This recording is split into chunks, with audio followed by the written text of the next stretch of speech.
This episode of Recording Studio Rockstars is brought to you by iZotope, Native Instruments, Atom Audio, and SAE Institute Nashville. You're hearing my voice right now mixed through iZotope, RX, Ozone, and Neutron on Atom Audio monitors and headphones. Please check out our awesome sponsors using the links in the show notes below, and like and subscribe to our YouTube channel and leave us a comment. It's a great way for you to help support this show. Now get ready to rock. How do we get a drum sound like the Weezer Blue album? You get Pat Wilson and you put him in Electric Lady Studio A. That's how you get that drum sound. It's very, I think that it was a very simple setup. A lot of people get into this thing where they build a house around the kick drum and they do all these things. I used to do that very early on in my career, and I discovered that the benefits far did not outweigh the whatchamacallit, the effort it takes to do something like that. Yeah, it's just like it takes forever. You want to move a mic, you got to take the whole tent apart and move it and then put it back together again. So like really simple, like the kick drum would be like a 421 on the inside, a FET 47 on the out. The snare would be a 57 on top, a 441 on the bottom. The overheads were probably a pair of 87s. Hi-hat, who cares? I have no idea what I did in the hi-hat.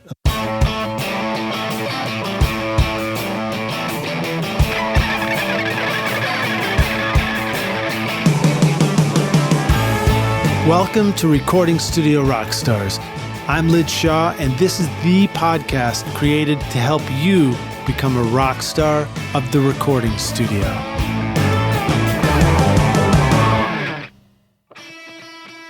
At iZotope, mixing just got even smarter. Introducing the new iZotope Catalyst series, Plasma, Aurora, and Cascadia, designed to transform your sound with intelligent processing for dynamically precise saturation, reverb, and delay. Plus, Neutron now features 3 new modules and an upgraded AI-powered mix assistant to help you get killer mixes with ease. Use the secret code ROCK10 to get 10% off the Catalyst series, Neutron, RX, or any of iZotope's incredible plugins at iZotope.com. Howdy, Rockstars. It's your host, Lid Shaw. Welcome back to Recording Studio Rockstars, bringing you into the studio to learn from recording professionals so that you can make your best record ever and be a rock star of the studio yourself. My guest today is Chris Shaw, a 4-time Grammy-winning producer, engineer, mixer, and musician. Starting out at Green Street Recording, he quickly rose from a New York University intern to staff engineer, working with hip-hop legends like Public Enemy, A Tribe Called Quest, Run DMC, and LL Cool J. In fact, in 1991, he played bass with LL Cool J on MTV Unplugged. Going independent, he's since worked with artists like Weezer, Wilco, Bob Dylan, Jeff Buckley, Sheryl Crow, Death Cab for Cutie, and many, many more. His work appears on 6 of Rolling Stone's 500 greatest albums of all time. Originally from New York, Chris relocated to Austin, Texas in 2014, and Chris has also been a guest on the podcast previously for RSR 246 and 365. So please welcome back Chris Shaw to Recording Studio Rockstars. Chris, my man, are you ready to rock, dude? It's been good to have you here. Yeah. It's good to be back for the 3rd time. Yeah. Thanks for joining us. I know you were kind of kicking some of the cold that was going around or whatever. So yeah, I got a bit of I got off the flu. I'm still getting over a flu. So if I cough, I apologize, but I'll try. All right. Yeah. Well, thank you. Thank you for, taking the time to do this with us, man. It's great to see you. So, on previous episodes, we've talked about, your backstory. We've gone into things like, your deep involvement with SoundFlow, which is really cool. We've also just sort of done a bit of a walkthrough of what your mixing desk looks like, because you, like certain people that I admire in mixing, have really figured out how to maximize the space and have controllers and buttons and everything to just make your flow really efficient. But maybe I'll begin by just asking what's new for you right now in the past couple of years in your mixing setup. Anything? Actually, let's see. I've got a pair of S1s. I've got an old Android tablet running Avid Control. I've got a really old Euphonics MC Transport, which I don't use that often, but it looks good on the desk. I've got two Stream Decks. I've got a Stream Deck Plus, which is the Stream Deck with the 4 knobs on it that you can use to control stuff. I've got a MIDI Fighter Twister, which is a 16-button/knob MIDI controller that I use for all kinds of stuff. It's actually my monitor controller while I'm mixing. And I think that's really about it as far as controllers are concerned. Cool. I actually used to have another pair of iPads out, but I realized I wasn't using them as much, and they were more eye candy than anything else. So, and they were also angled weird, so I'm sure I was getting really weird reflections off of it or something like that. So I got rid of them. Well, maybe I can remember to edit this into the video when we do it. But if you feel like sending me just an iPhone photo afterwards, I'll see if I can pop that up on the screen for your Rockstars.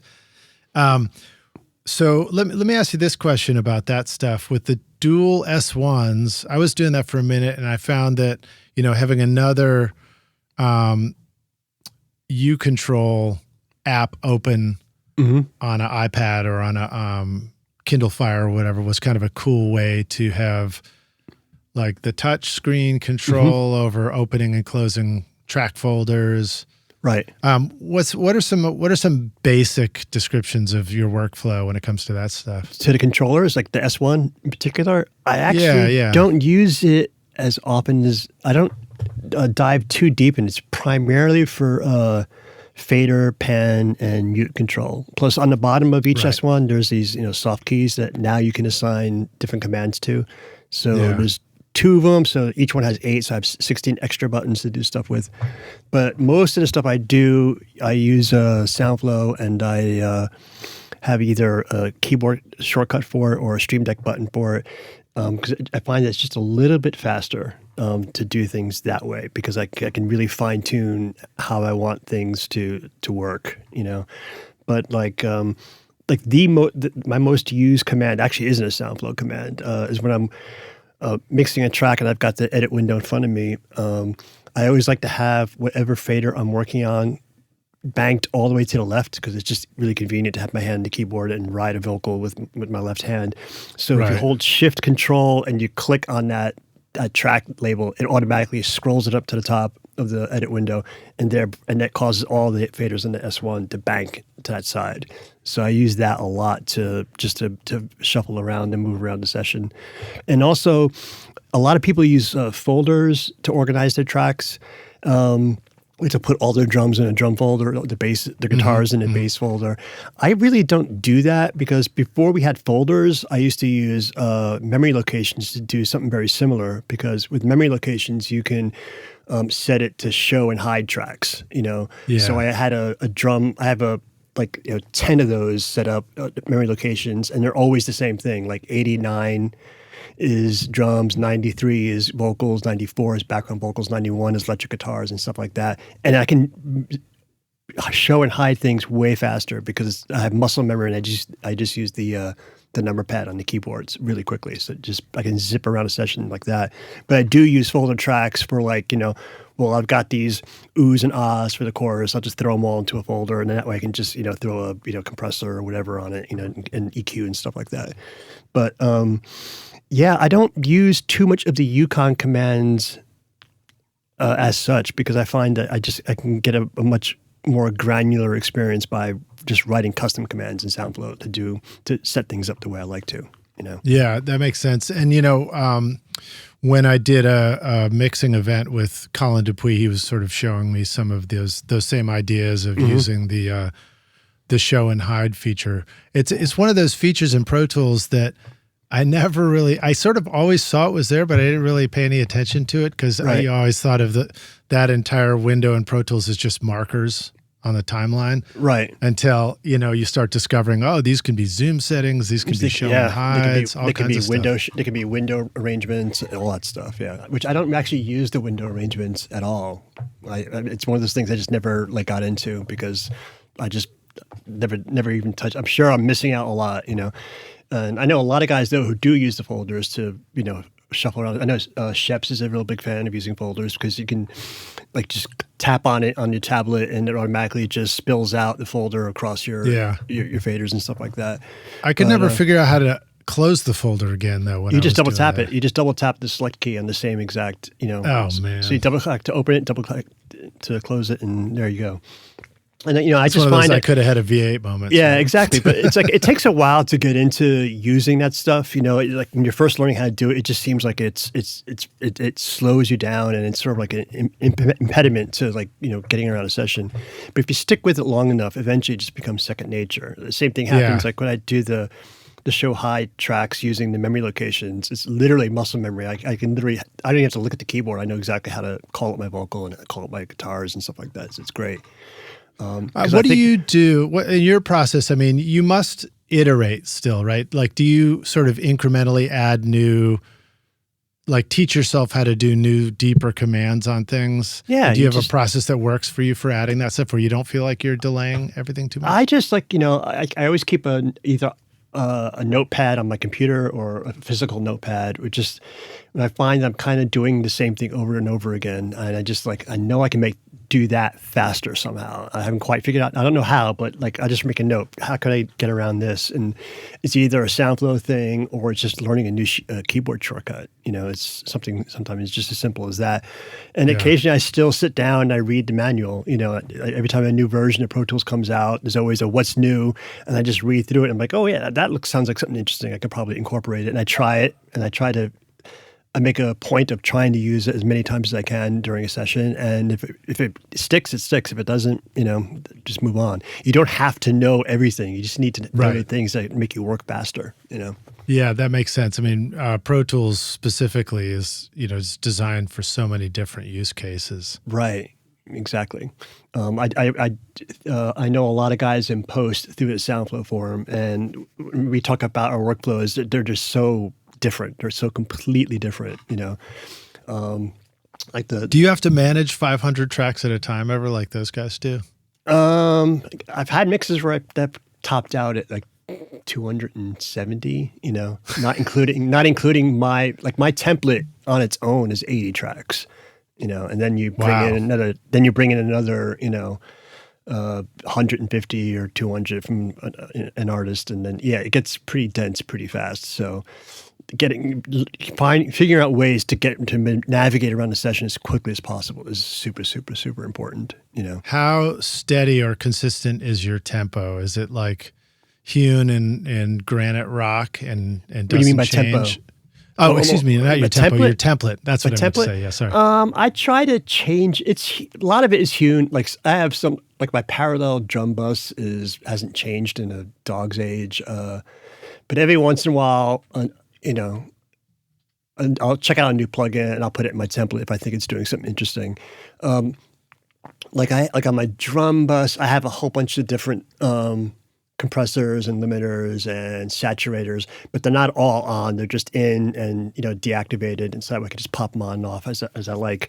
So occasionally I'll be working on a drum thing and I'll be like, I wonder if I can do something more exciting, and I'll pop open. Like I use the Kush UBK1. There's like this really crazy Abbey Road setting that's just nothing but distortion, but I have the wet dry mix pretty low, and I'll just pop that in. I mean, like, I just think it's good to have the options there ready to try rather than sitting there going, well, my drums aren't that good sounding. What can I use? And all of a sudden start scrolling through hundreds and hundreds of plugins. I mean, I got Pro Tools now it tells you how many plugins you've got as it's loading. So I'm up to something like 1,200 at this point. It's ridiculous, Have you ever gone through that process of saying I'm removing everything out of my plugin folder over to this other folder and just using the ones I normally use, and then I'll go pull them in? I wish I could. But I get sessions from other engineers and other artists, and they've got their plugins in there, and it's like, oh yeah, I've got that. I got to put it back in the folder, or it's just easier for me to keep them in there. But it does make updating a bit of a problem. It's something you have to kind of keep on top of. So what I always do is like every 6 months or so, I'll open up my plugin folder and sort it in date order, or or modification date, whatever, so I can just see what plugins are the oldest, and then I can just go and I just do a search to see if there's any updates on those. And if there are, I'll just sit there for half an hour or whatever and do all the updating. It's just regular maintenance. So like you have to, if you had a tape machine, you'd have to demag it and clean the heads and the capstan. In today's world, it's just every once in a while you got to do maintenance on your plugin folder. You got to go in there and just make sure everything's up to date, because 9 times out of 10 when Pro Tools crashes, it's because of an old plugin. Even if you're not using an old plugin, it can cause havoc down the line. And I'm a beta tester for Pro Tools as well. So like I see that stuff in the beta tester forums all the time. People are like, oh, it's crashing. It's like, oh yeah, it's this because they haven't updated their code base and yada, yada, yada, yada. So it's things move quickly in the digital world for sure. Yeah. And then what about when you think about like being prepared for, something goes wrong with the computer, or you have to reinstall or something like that. Are there good tips for how to manage a giant plugin library for reinstalling in the future? I've never had to do a total reinstall for anything. I think the best thing to be doing is just always be backing up your system like once a week, maybe even a little less, because sometimes some problems don't pop up until like a week or two after you've installed something, and all of a sudden you decide to try it, and it's like, oh shit, what's going wrong? So if you have like a backup from like 2 weeks ago or whatever, you can always roll back to that. And I just do a new system install if I have to, or actually I could just swap out the hard drive in a pinch, because I make a clone. And these days with the new Apple file formats and stuff like that, and the way they divvy up a drive, cloning a drive is becoming increasingly more and more difficult, but it can be done. It's just like carbon copy cloner. Yeah, but like like the Mac drive now, there's like a hidden data sector that holds all your apps and stuff like that, and another one just for data, and it gets really, well, as far as your startup drive is concerned, and things get really, really squirrely really, really fast, and you have to constantly keep up to date. As like, well, how I'm always online just saying like, okay, what's the best way to completely clone a new Mac drive? Otherwise, because you can't do it the old way anymore. What about Time Machine? Do you find that I don't use Time Machine at all. No. Yeah, I have But I've heard great things about it. I know people who do Time Machine. So I guess you could, if you ran Time Machine and your plugin folder gets squirrely, you can always go back however far back you want to and replace it. But plugins are weird because you have like the plugins themselves, and then the settings and the presets are stored application support and all that stuff. Yeah, or it's in the user documents folder. I try not to think about it, Yeah. One of the things I try to remember to do too is just open the plugins folder, select all, copy, and paste it into a doc somewhere. So I just remember what plugins I had. Yeah, that's a lot of stuff to keep track of. Yeah, it is. It's nuts. Like I had. Yeah, when I go sit down for my bi-yearly, plugin updating session, it's just like, oh God, where are all these passwords, and where are all, a good password manager is another one, I find that really helpful. And of course, iLok is helpful. In that instance, it's great when plugins use iLok because I love iLok. I know people hate iLok, especially if you use the cloud, but I've only once, like 15 years ago, I had a problem with iLok, but that was about it. It's great because you can, like, if you're traveling, you could just take all the licenses off your iLok, fly to whatever studio with your iLok in your pocket, get to the studio, then throw all the licenses back on, just in case you lose the iLok in transit, and then and then just go, Plus, most companies now are giving 2 licenses for almost everything now. So if you do lose it, you still have that second license, I have no problems with iLok. There's a lot of hate for it, but I don't understand why. Yeah. It always just works. Okay. So let's see. That's cool talking about the mixing workflow and the computer stuff. I feel like I had in my mind where we were about to go with that, but what else is exciting for you right now? Anything new studio wise or new stuff that's coming along? I got projects coming up that I can't talk about that I'm excited about. I got a record coming up in May that I'm going to be doing on 2-inch, which is going to be amazing. It's like a awesome. The artist called me up and says, I want to do it on 2-inch. I'm tired of looking at computer screens while tracking. I'm like, fine, as long as you're down with like the process that's involved. He's like, I've always done everything on 2-inch, so no problem. I'm like, great, I'm looking forward to it. As long as the machine works, you'd be surprised how many people have the machine and haven't touched it in like 5 years, and you power it up and caps are blowing and the bias is all wrong and everything like that. Right. So, right.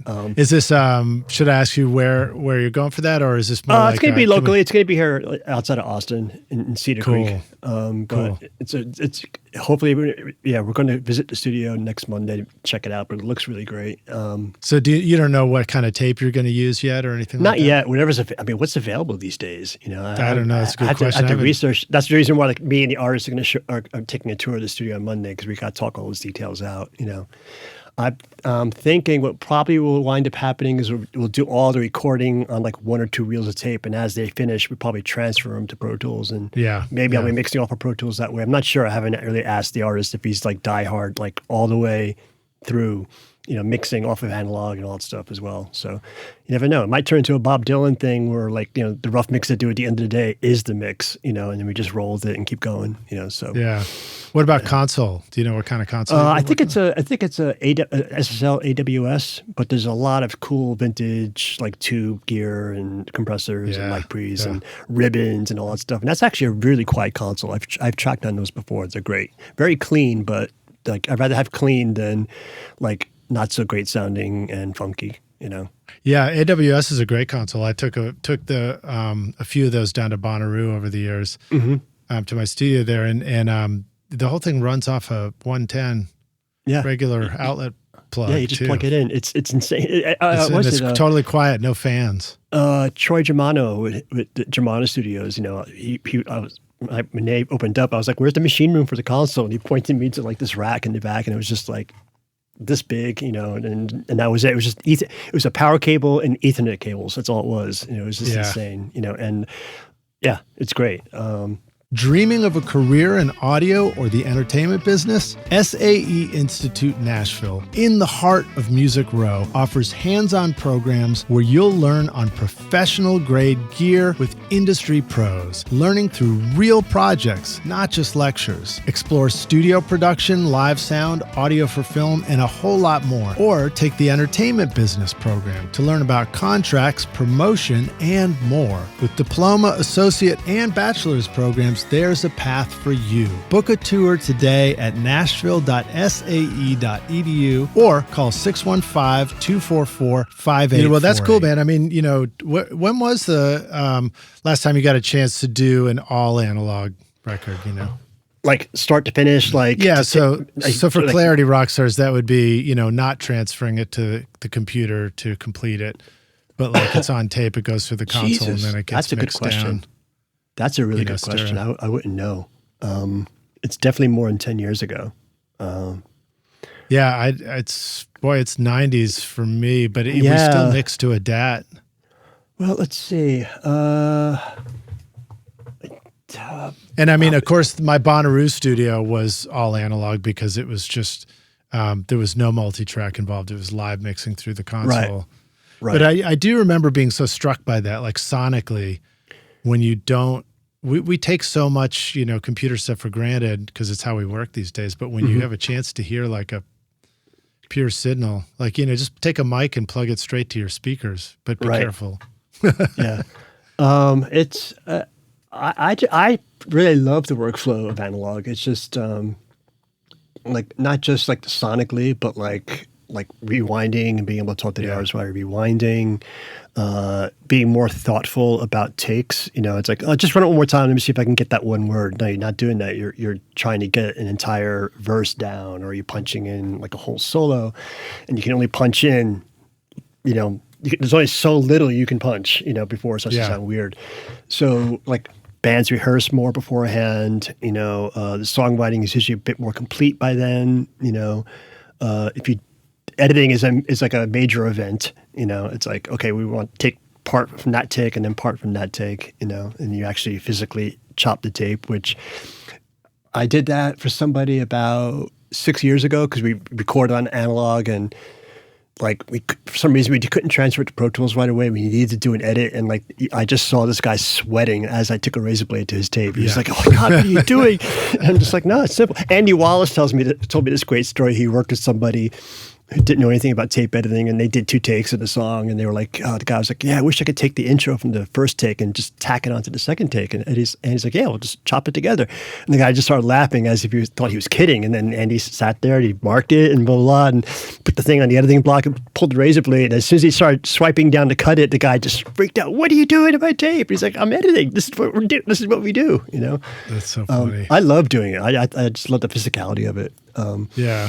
What do you think you'd do for speed? Do you think you'd go 30 or 15? I'll probably do 15, you know, just for tape costs. And I just like the low end bump on it, you know, as long as and I know that we're going to be doing, if we use this studio, it's a Studer 827. So it's a really great sounding machine. It's a great machine. Yeah. It's like the best. And that's the kind of computerized one and everything. No, that's the 820. The 820 was the one that was like digital meters, automatic alignment, and all that stuff. That's a great sounding machine. It even had Dolby SR card racks built into the bottom of it. But the 827 is a bit more pared down. But you could still, you do all the alignment by selecting the track and using like this little jog wheel on the top to tweak the you know, the high end and all stuff. So you don't need to sit there with a tweaker and, you know, and screws like you do on an MCI or a Studer 800 or something like that. I spent a lot of time with a tweaker and screws and a headlamp. Yep. Because I needed to be able to see what the hell I was doing in the studio, you know? Mm-hmm. Yeah.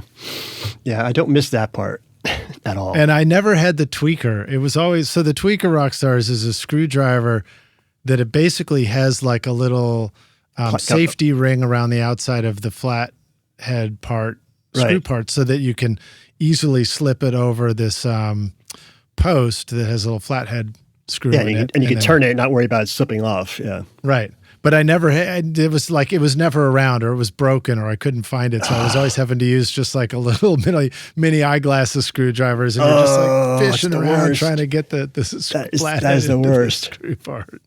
That is the worst. Oh, I hated that. I mean, yeah. I don't miss aligning tape machines, but the good thing about the Studers is once you align them, they stay like rock solid. You maybe have to tweak it once a week or something like that, but you just put the tones up and check it really fast, and then it's like, yeah, it's fine. You know, I mean, you check it every day, but you very rarely have to do anything. You know, and just so that you guys know, you have like test tones that you play back and make sure everything's at 0 when you play back at usually 3 different frequencies, and then you use a piece of scrap tape, you put it in record, you monitor off the playback head, you put the same tone. You generate the same tones from the console, and you look and make sure they're hitting 0 as well. And if nothing's moved, you're fine. Just move on to the recording bit the rest of the day. You check it every day, but you only align it like every other 4 days or something like that. We're not even getting into biasing the machine. Bias. Yeah. But it was fun to discover all the things, because it's one of those things about tape that, like, the more you learn it, the more you start out and you learn, here's how you align the machine. You're like, okay, it's properly aligned. And then you learn, it's like taste based too. You can overbias, underbias. You can do all these treatments to tape. Steve Albini once told me, he was like, if you didn't have the bias meter, you can actually bias the tape by listening to the low frequency, and you're listening for rocks. Yeah. He said it sounded like jumbling rocks in the lows, like 100 or something. Yeah, there's a bunch of ways to do it. Like the way I always do it, like at 30, it was like you overbias minus 1.5 at 10K or something like that. And there's all these, we don't want to get into that. It's a pain in the butt. But there's a million different ways to do it. But yeah, you start learning like, well, what level you record at, because 0 is just a number, but what does that mean magnetically? The hotter that you do it, the more saturation you get. The lower you do it, the more noise you get. So you have to kind of find this balance. I think I always did +3 over 185 or +6 over 185. I can't remember. Yeah. Yeah. I think I was somewhere around there too. +3. I think it was like 456, 30 IPS plus 15, +3 over 250. And then, you had the GP9, and then you had the Bass F. The Bass F was like my favorite tape at the end there before they went out of business. But yeah, they all sound different, and they all have different qualities. And like, I know a couple of producers who reserve, like you can also use Dolby SR for noise reduction, which is super quiet. It pretty much eliminated all tape hiss. But I knew a guy who carried out a rack of just 8 SR cards, and he would only use them on channels like 16 through 23. you know, and because that's where all his vocals and all his overdubs would be. Right, You want that stuff to be really quiet, but everything else would be, you know, so it was a really weird thing to have to align the machine, because you have to align it, then you have to align the Dolby after that, but only for 8 channels, you know, it's like, whatever. And I knew guys, I also knew a couple guys who would do different biases on different tracks as well. Like I knew one guy who would do that, and that was just absolutely batshit. You know, like he would like his reference level on the drums would be like +6, but everything else would be like, you know, +3, you know, because he wants to like saturate the drums, but he wants his guitars to be fine. There's so many different combinations you can do, you know, but you have to like commit, because like you can't just like every song had different, you know, alignments, you know, for different tracks. But yeah, it's really fun. We did a session at Sunset Sound once when we were starting. We were going to be doing, we knew we were going to try and stay on tape for as long as we could. Not a whole record, but like, you know, basic tracks or something. And I think we had a double machine setup going too. But we weren't sure which tape or which speed we wanted to do. So, because the artist wanted to hear it and get a like, let's pick the best one. So we like aligned each channel differently. Oh, Jesus. And then like did some test recordings across it just to see what they sounded like. It was fun to do. You know, it was like probably a pretty expensive experiment. Yeah. But one of my favorite things I did just toward the end of going completely Pro Tools was I did an album for an EP for this band called Mink. They're from Australia. And I had this great idea because we were working at Power Station. Well, back then it was Avatar, but it's Power Station now. The Studer 800 24-track machine has 2 outputs per channel. Okay, there's an output 1, output 2. And you can run each output from a different head. So you can have like output 1 coming off the sync head, which is what you normally do. You can have output 2 running off the repro head. So what we did for basics, for basics, is we striped timecode on, we put timecode on the channel 24, and then set up like we would normally record, like, you know, so we used output 1, which is monitoring off the sync head, like you would normally do for punching and recording and stuff like that. But we took output 2 from the machine and took the time code and the audio from that and fed it into Pro Tools. And Pro Tools was locked to the tape machine. And as we were recording, we were transferring the recordings to Pro Tools off the repro head.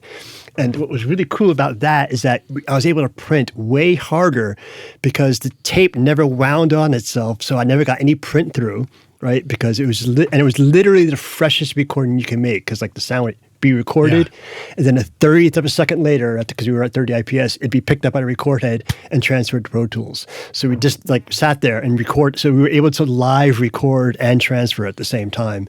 And then every time we did a take, the assistant just sat there and swap the Elco connectors from the output of the tape machine to Pro Tools. And we listen up for Pro Tools to check out the take and say, okay, yeah, let's do another take. And then and we had everything locked to time codes. So if we went back over the same piece of tape to do a second take, we'd use a new playlist, and then all the takes, because we were playing to a click track that was locked to time code, all the takes were lined up on playlists, one on top of the other. So we were just able to sit there and do edits all day long.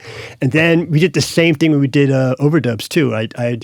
I'd make these sub mixes, and on a secondary reel, I'd transfer, like, you know, I have a stereo drum mix, a bass guitar mix, a stereo guitar mix, a bass track, and maybe a reference vocal. And I transfer that from Pro Tools locked to a new reel, and then do all the guitar overdubs. And then when we finished all the guitar overdubs, just transfer it back onto the original takes again. So we basically every sound hit analog, you know, and then and was immediately transferred very quickly to Pro Tools. So we were able to like do the whole record on like 2 reels of tape. We just kept on alternating them, and it sounded so freaking good.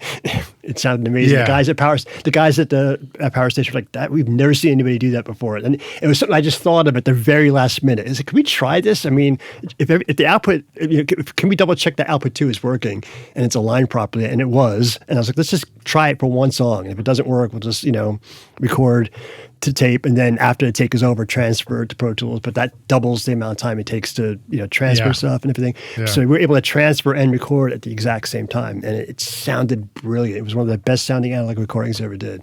You know, so that's awesome, man. I actually did. I would do the same thing at my studio down here, but not with the time code thing. So I was listening to you talk about time code. And I was like, what's the time code for? What's the time code for? Yeah, and it's amazing that it's like just to like kind of make it so that they all line up for comping. Exactly. So we put it because I had a drum machine that was locked to. No, that's what we did. We would print the time code. Then I would print a click track before the band would start, and then the band would play to that click track. So the click would always start in the exact same spot, you know. And so I'd be like, make sure that you always start on the third bar. So it'd be like 1, 2, 3, 4. Then the drummer would count off 1, 2, 3, and then the band would come in on the third bar. And it was the same for every take. And then they all lined up. And if for some reason, you know, they came in a bar early or a bar late, you can literally just look at the click tracks and line them up and shift them over by one and go. You know, so it was brilliant. It was so much fun.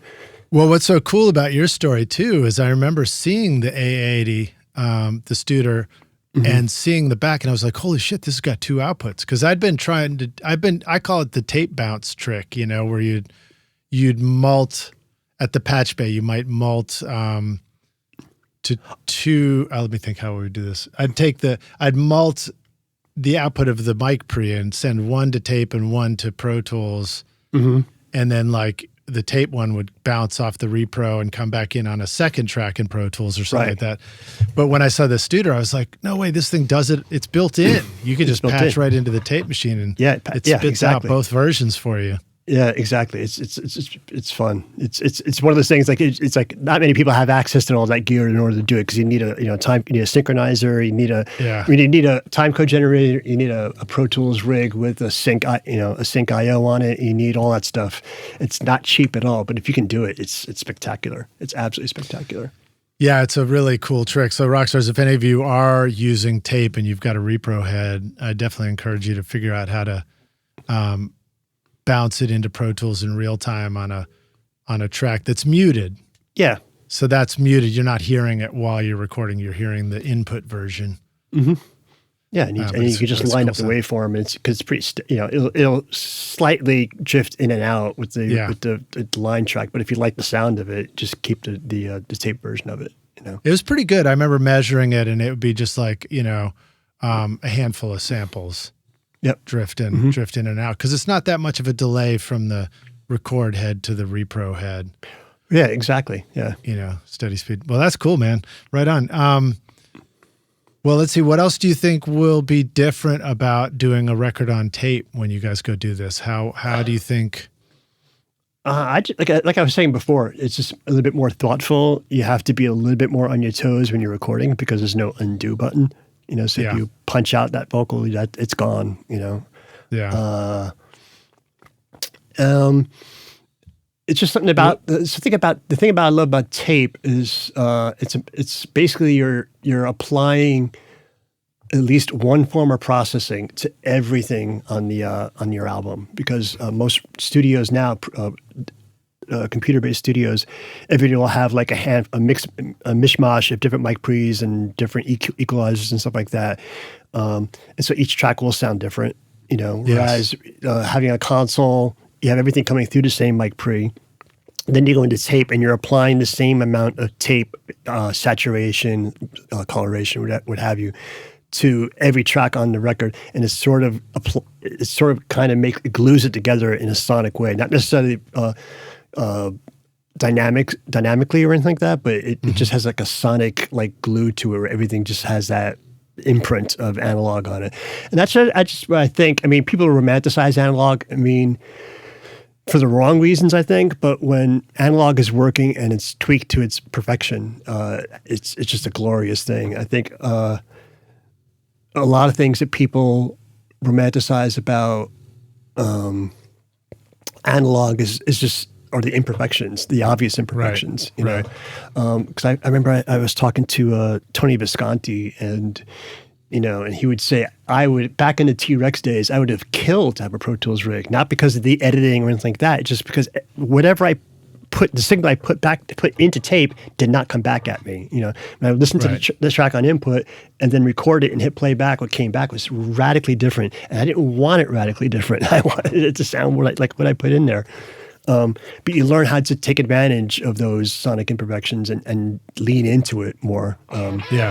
Native Instruments supercharges your music production with Complete 15 featuring Contact 8 new machine hardware integration and cutting-edge synths, samples, and effects. Contact 8 now gives you the chords and phrases tool for instant inspiration, the Leap tool for dynamic looping, and Conflux, a hybrid instrument for blending organic and synth textures. Plus, Machine 3.0 is here, giving you seamless control over Native Instruments gear and the latest NKS-supported hardware. Use the code ROCK10 for 10% off at nativeinstruments.com. Yeah, that's cool. And then something you mentioned, you brought up dynamics, and earlier you had talked about the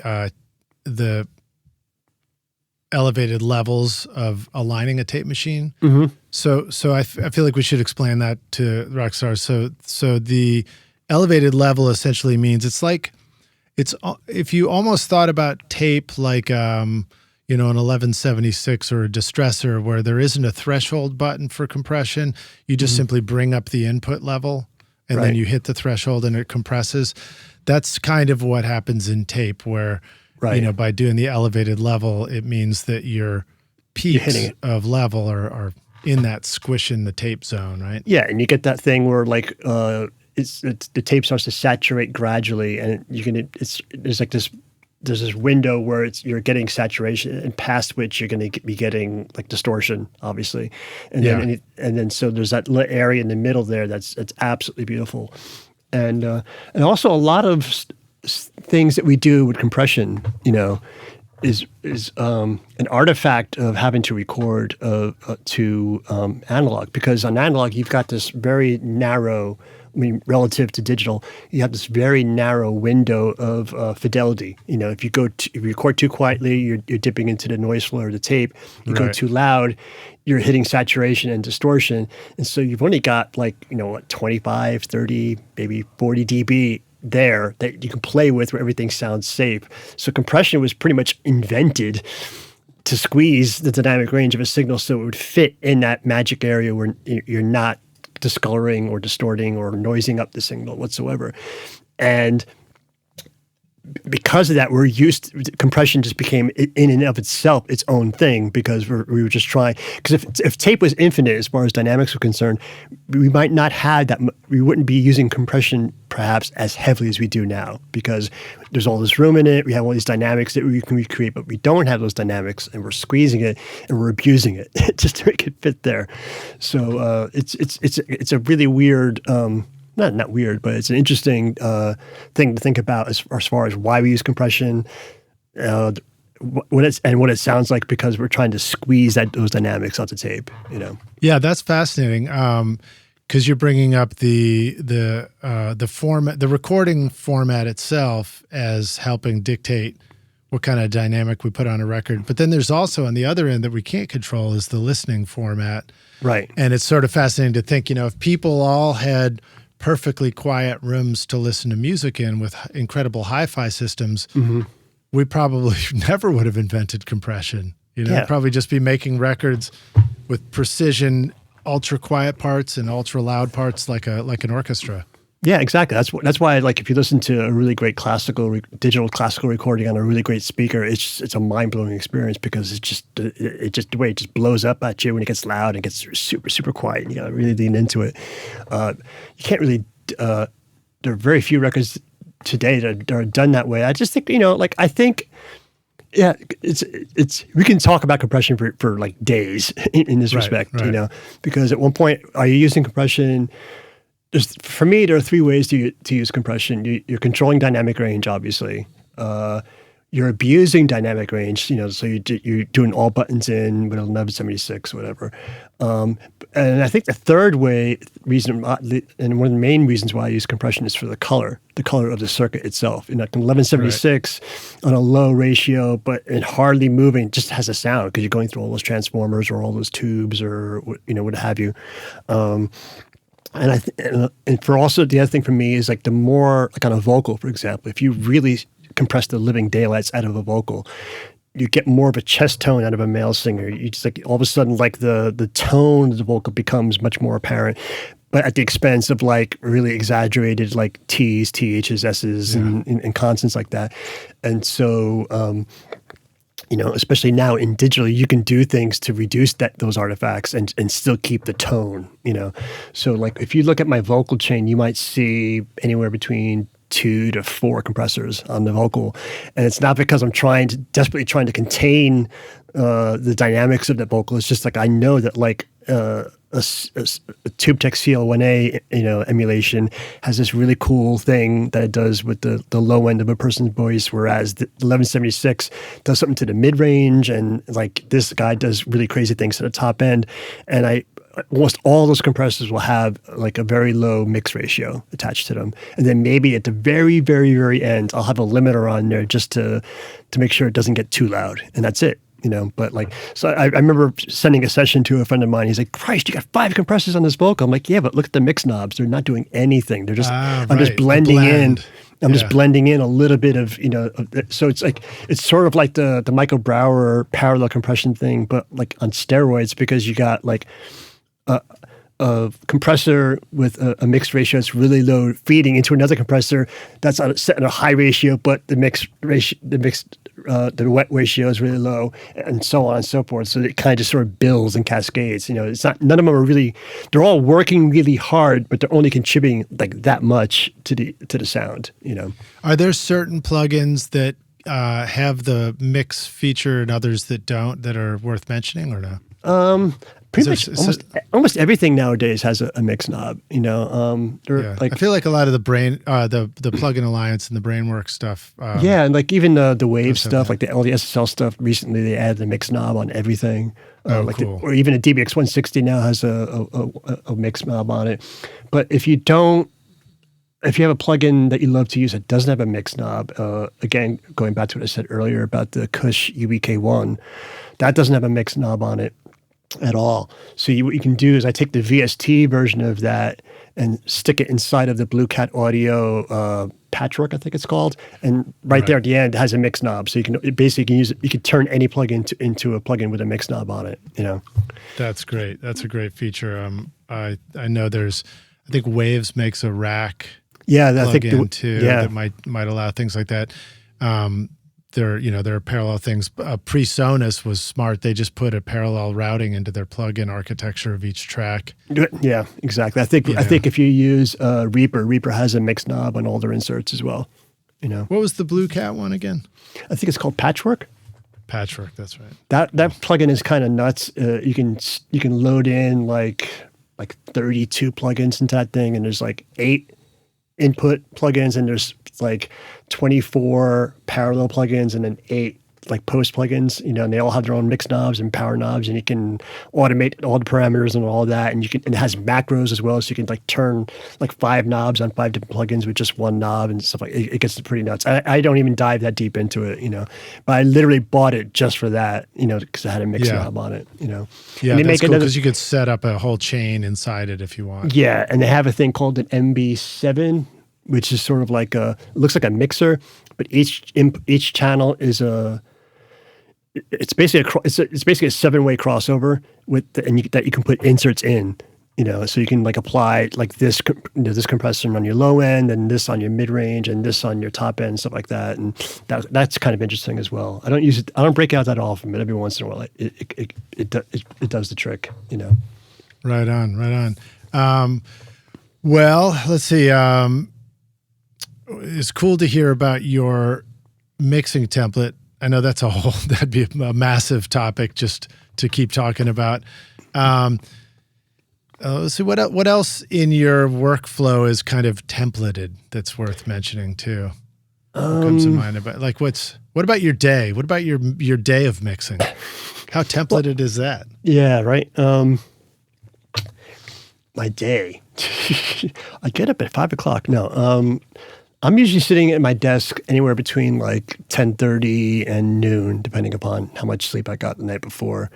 I always try to I read through all my emails and stuff like that, and make any phone calls that I have to make, and then I try my best not to get distracted by all that stuff. It's kind of hard not to with your phone and all that stuff. But I find that it's really weird. I get more into a groove later on as the day goes by, because after like 5:30 I'm in the Midwest, so like after 7, which is when LA shuts down because it's 5 o'clock in LA. It's amazing how quiet things get. Like your email stops going off, and my wife, she's self-employed as well. She doesn't get home until around like 8:39. So there's this 2-hour period toward the end of my day where I get the most work done. That the 80-20 rule. The 20 for me is that period between like 5:30 and 8 o'clock at night. Because all of a sudden, because by that point, I've cleaned up the mix. I've done my basic rides. I've kind of dialed in my sounds, and I'm pretty much half of the way. Most of the way there, and those 2 hours is just me tweaking things, just like dialing it in and like just doing the fun stuff and sitting back and just listening with my eyes closed and seeing, what can be improved.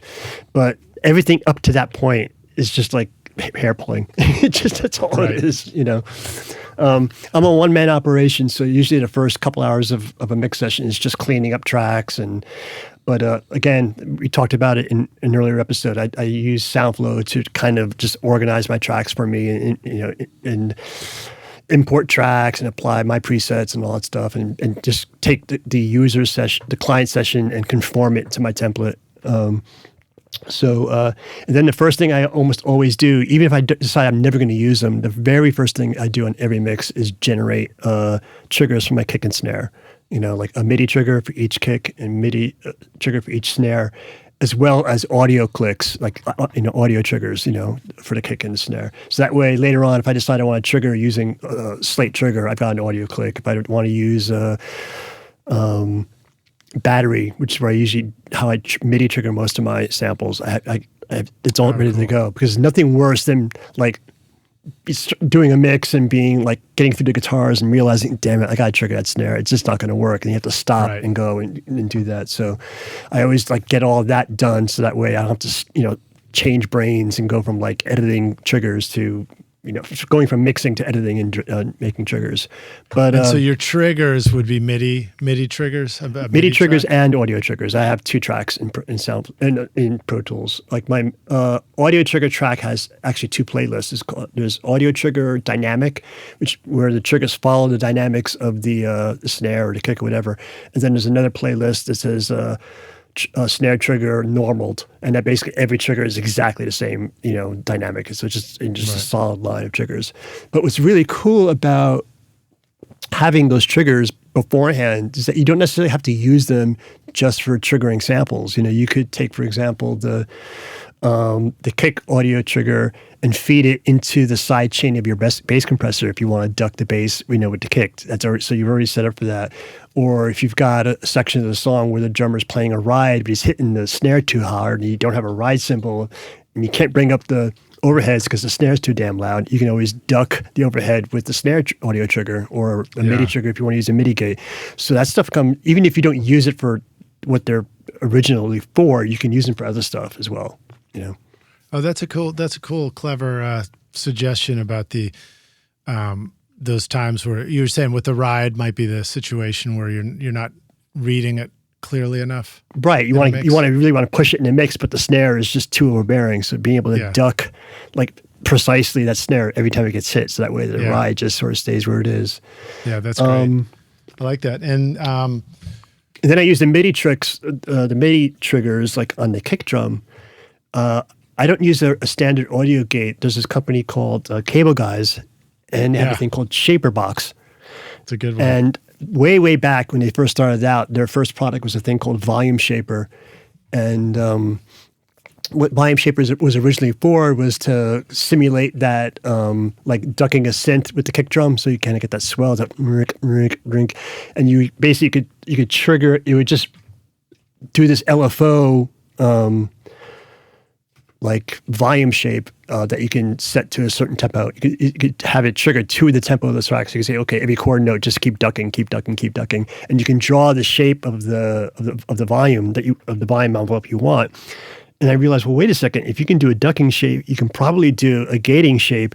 And it had a mode where you can trigger that envelope using MIDI. I was like, wait a second, that's a gate. So let me do that. And it's multi-band. So you can have a different volume shape for each band of your kick drum. So you can have like a really slow decay on your low end from everything from 100 down, and then a really fast one for everything like 1K and above. So you can chop off any like cymbal bleed that you have in the snare drum or the kick drum. So I use Volume Shaper to do my gating, but now that's been rolled into Shaper Box, which has a whole bunch of different modules like a filter shaper, distortion shaper.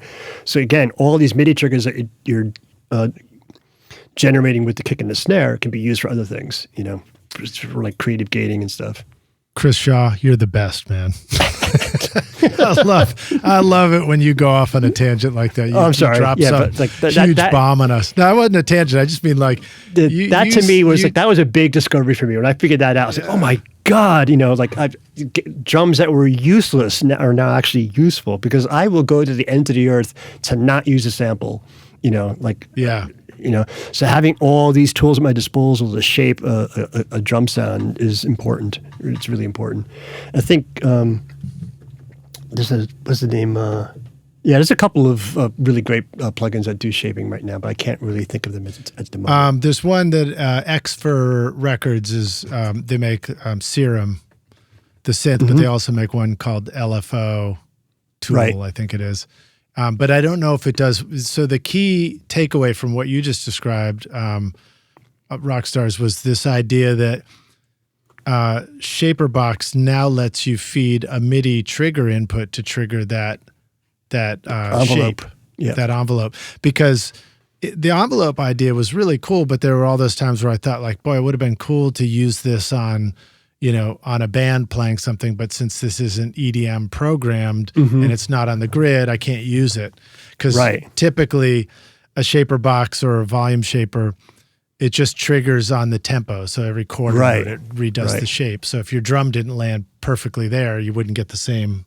Yeah, exactly. And if you use a MIDI trigger, there's a speed knob that you can use that'll tell you how fast that, when it gets triggered, how fast the envelope will run, Oh, cool. And so it was really weird because I discovered that I was actually mixing an EDM track for somebody, and I was having a hard time getting that sidechain, getting that effect.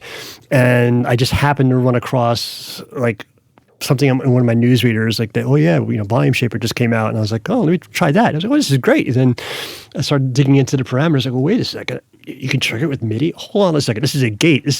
Because back then, MIDI gates were really expensive, like for plugins, and then this thing is just brilliant, absolutely brilliant. Wait, when you say MIDI gates were really expensive for plugins, what do you mean? A long time ago, like back about 15, 20 years ago, I was only able to find one plugin that did gating that you could trigger with MIDI. And it was something like $200. I was like, I'm not spending $200 for a MIDI gate. No, I'm not doing that.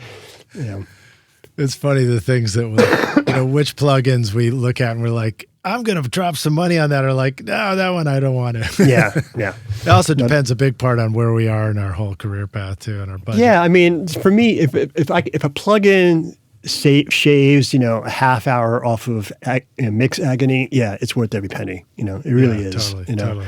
And there's some plugins you just buy and or update without even looking at them. Like what we call Fab Filter just updated. Pro Q. It's Pro Q4 now. I didn't even test it. I was like, yeah, take my money. Because I know it's going to be good. That's great. I'm still on Fab Filter 2. I need to upgrade. Oh, geez, dude. iZotope is truly amazing for mixing and mastering your music. Check out the new iZotope Catalyst series featuring Plasma, Aurora, and Cascadia. Powerful tools designed to supercharge your mixes with intelligent processing. These innovative plugins give you dynamic control over saturation, reverb, and delay, effortlessly enhancing excitement and clarity. And now Neutron introduces new modules like Clipper, Density, and Phase, completing your flexible, fully equipped mixing suite. Plus, the new AI-powered Mix Assistant helps you create a custom signal chain for your audio, referencing professional instrument profiles or your own examples, with easy macro controls to dial in a perfect mix.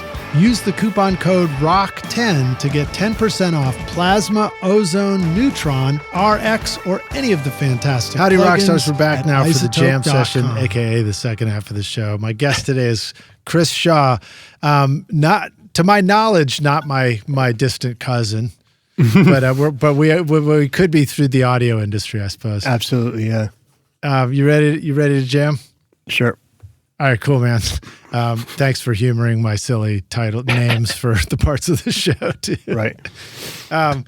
So I think you were just saying as we sat back down to start up the second half that you just got a nice treat in the mail. Something came in the mailbox. Was it? What was it? It's another Bob Dylan box set that I've worked on. Wow. Bob Dylan and the band, the 1974 tour. This album was originally released, and it was called After the Flood, and it's a double album set. And so they decided to release every show, every song, and this is just the Bob Dylan stuff. This is not the band stuff. This is just Bob stuff, and it's 21 discs, as you can see. Amazing, and you mixed all that. I mixed 10 shows worth. The rest of it is all board tapes and rehearsals and stuff like that. This was a serious undertaking. It was 135 mixes, I believe, or 138, That's amazing. It was originally supposed to be, oh yeah, you got 3 months. Go ahead, just do it. So I started mixing it. I was taking my time. And then about halfway through, I was like, hey man, you've only got like another month. And a couple weeks later, hey, can you get that done in 2 weeks? So it was like, oh yeah, okay, sure. And it was a lot of fun. Was there consistency to each show as far as like you could use the same approach to mixing each show? Yeah, I mean, it was recorded, like they multi-tracked 10 shows at 10 different cities. Each city also had depending on the city, there was also 2 shows. It would be like an afternoon show and an evening show. Wow. And it was recorded by Phil Ramone, so it was like the recordings were pretty good considering. It was kind of an undertaking because like on the original album Before the Flood, when it was released, on 1 or 2 songs, they would like cut like the first half of this song from the afternoon performance and then the back end from the evening performance, because somebody made a mistake, whatever. But this had to be like a whole archival thing. So I had to go back and forensically find the parts that were not used, so like if they used part A of the song, but not part B, I had to go find the reel that had all the outtakes on it, find the part B, reattach it to part A, and then vice versa. So there was a lot of that. It was an undertaking, but with the tools that we have now, like with iZotope and stuff like that, and RX, and I was able to elevate the sound of these recordings immensely. Like one of the big drawbacks was, obviously because it's a live recording, Bob is sitting there, he's playing like a Strat, and his amp is like right behind him, and there's like a ton of guitar bleed in his vocal mic. And if you listen to the original mixes, overall the mixes are very, very, very bright because they have to deal with the guitar in his vocal mic, have the vocal up really loud, and then kind of put the band around it. But if the band is too full sounding, then everything, his vocal and the guitar sound weird. So they wound up thinning out everything else as well. But with iZotope and the music rebalance, I was able to take that guitar and reduce the level of it by 12 dB. So I had more vocal than I had guitar. Then I can dig into his vocal and brighten it up a little bit, add more low end and stuff like that. And now all of a sudden the band is sounding better because I don't have to sit there and shave off low mids, in order for it to be heard around the guitar. Wow. So we were really able to do it. I got a couple of calls from a few engineer friends of mine who were just like kind of stunned, like, how'd you get all that bottom end out? Because the other one just sounds like they mixed on cocaine, But other than that, it was once I got like the first show done, the rest of it came pretty easy. It was just a matter of like at the beginning of each mix, I have to sit there and denoise everything, get the hum out, do things to de-bleed stuff, and a couple songs the piano player would play drums as well. So in certain songs there were 2 drummers and no piano and stuff like that. And but like the audience mics were amazing. This is like 1974, so when he's doing something like It's All Right, Mom, I'm Only Bleeding. We're right in the middle of the Watergate crisis, And so when he sings the line, even the president of the United States sometimes has to stand naked, the crowd just goes like fucking bonkers, It's just this roar. It blows you back, Wow. But yeah, it was fun, But there was, no like digital trickery. There was like no, guitar tuning or guitar replacement or anything like that, or like taking the guitar from that take and overlapping it into the guitar of another take. None of that stuff went on. The only artificial thing I had to do was, like back when you made live records back then, you had 2 tape machines being fed from the console, and you put a reel of tape on each one, hit record in the first one, and as the concert's going, you're about a minute out from running out in the first machine. You put the second machine in record, and you basically ping pong back and forth.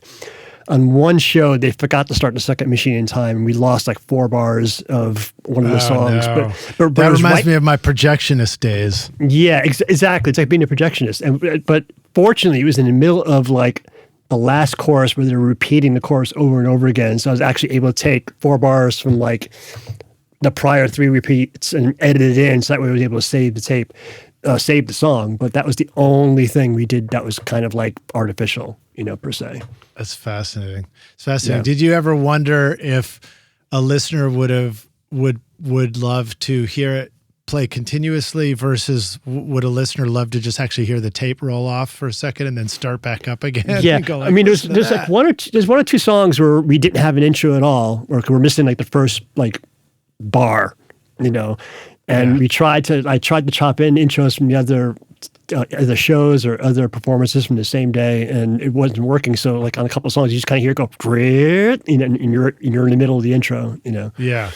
But that's part of the charm. Yeah, I was gonna say, what's that? What's the dropping into record sound? It's like, yeah, it's so great. Yeah. I love that. I love the bands that would leave that in at the beginnings of songs. Yep. You hear like a lot of that happening, and then the song starts.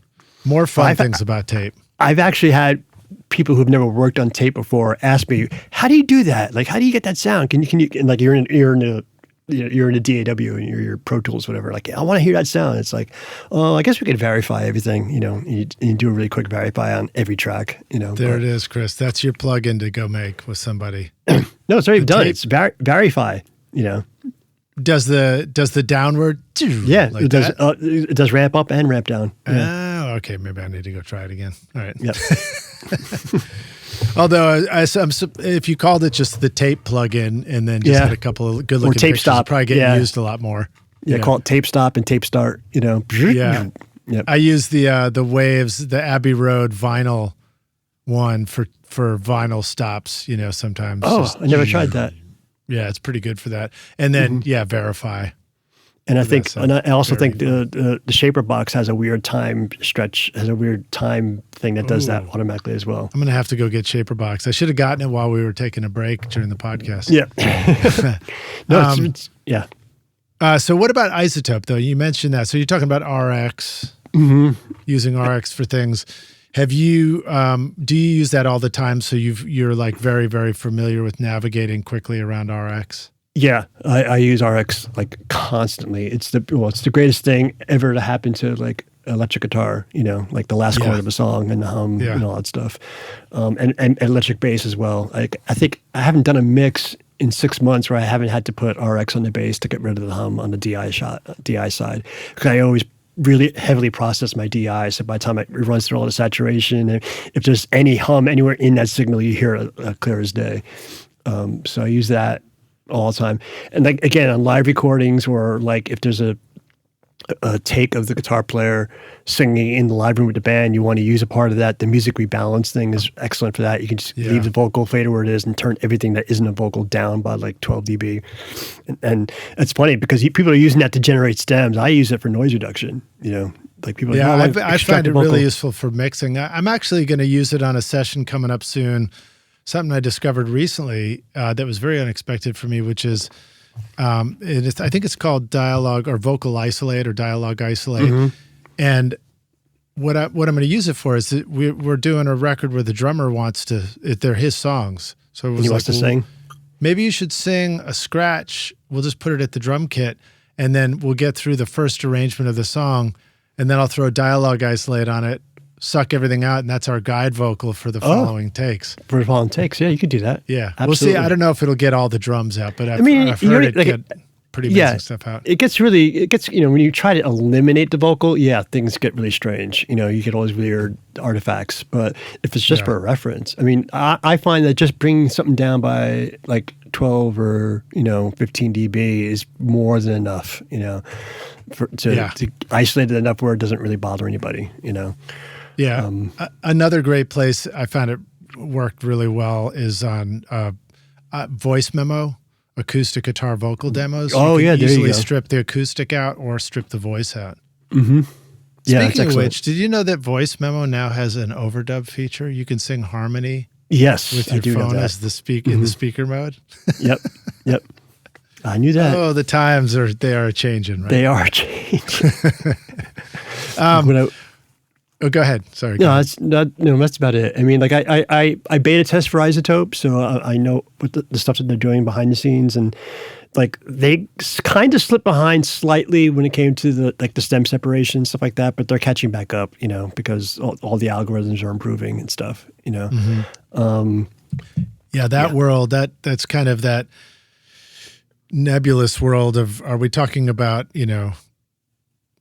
smart automation, or are we talking about AI, and all of that stuff is moving so quickly these days? Yeah, and the thing is, you have to kind of make the distinction. It's really not AI, it's machine learning, which is like a subset of AI. It's not really making any decisions. It's just looking at a model, of a huge modeling database and applying what it learned from that to the signal that you applied to it, So it's, I find that, depending upon the situation, and sometimes I have to use iZotope, and sometimes I even use some of the free online, stem separators to do things as well. I had to do a. Don't forget Logic. That's also got one built in now. Oh, really? I don't use Logic. I wouldn't know. Is it really good? It works great as well. Yeah, I did something for a very well-known composer, or his estate actually, and they took this pivotal song from this very, very, very famous movie where one of the actors is singing this song, and there's a string arrangement, but they're also walking around in an apartment, and there's all this noise and stuff like that, and they decide they want to reorchestrate the arrangement behind that same vocal. And so they got in touch with iZotope, and they got in touch with me, and it's like, hey, here's this recording. Do you think you can pull that vocal out? And I was able to pull it out, but like the intro where the person's walking around is like, bumping into a chair and a spoon on the floor or whatever. And I just try as I might with iZotope, I just could not isolate it enough. But then I found this, squirrely, MP3 only, a stem separator thing online, and I was like, well, what the fuck, I'll give it a shot. And it magically took those things out. Didn't sound quite good. If you really sat there and listened to it, it was like, there's some artifacts there, but they were orchestrating stuff around it. So I sent it in, and I told the people, I was like, this is the best I can do with those first, 2 bars because of all the noise. And they got back in touch with me. They were like, dude, that's fucking amazing. How'd you do that? I was like, yeah, but there's still those weird artifacts. And they're like, no, we'll cover those up with, with strings, whatever. That's fine. Great. Thank you so much. That's great. That's cool. Yeah. Were you sort of fascinated with the old Peter Jackson Beatles remake?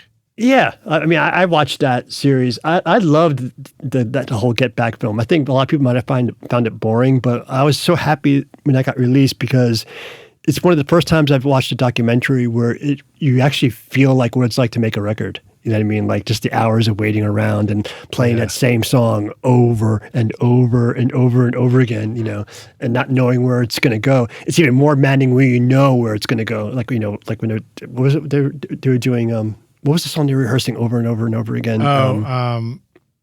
Get Back or something like that? No, it wasn't Get Back. It was, it wasn't Oh Darling. Shit. Whatever. No, what was it? It was like the bluesy song.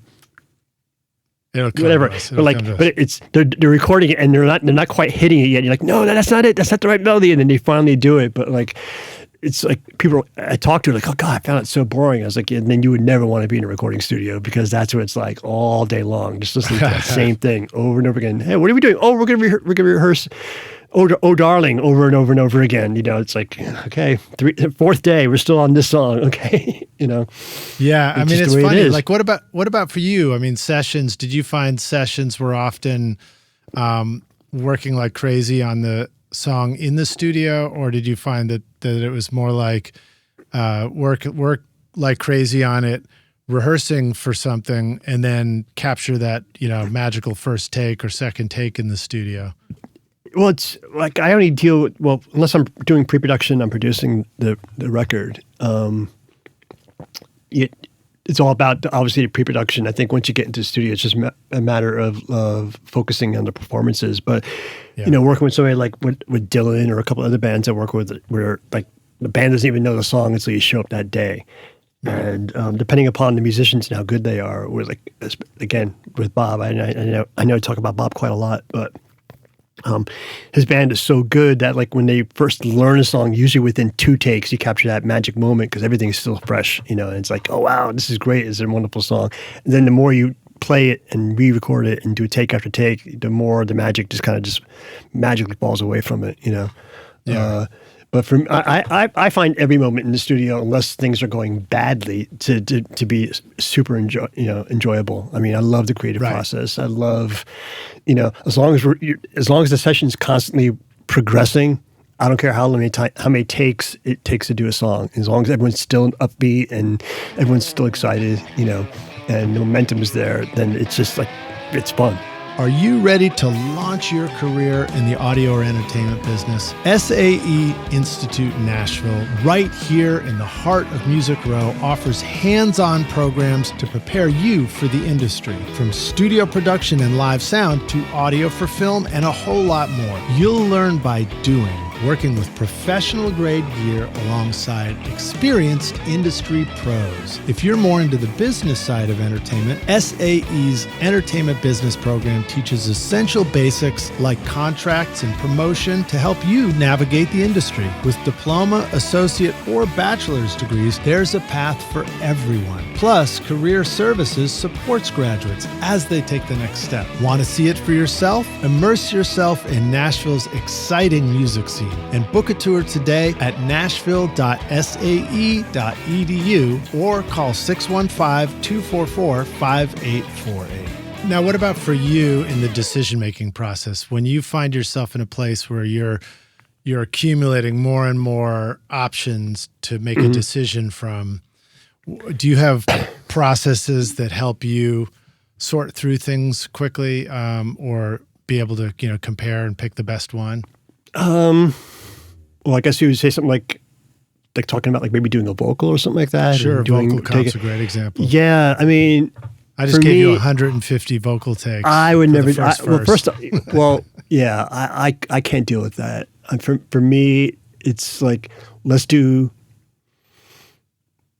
8 takes, at the most, and listen to it. And usually it's either like somewhere between take 2 and 5 or 2 and 6, where most of the good stuff is going to happen. And for me, I always just sort of go for big chunks. Let's find a take that has a really great verse. Let's find a take that has, a first chorus, a great take of a third. And then you go in and you start tearing it apart and nitpicking each individual syllable, whatever, if you want to do that.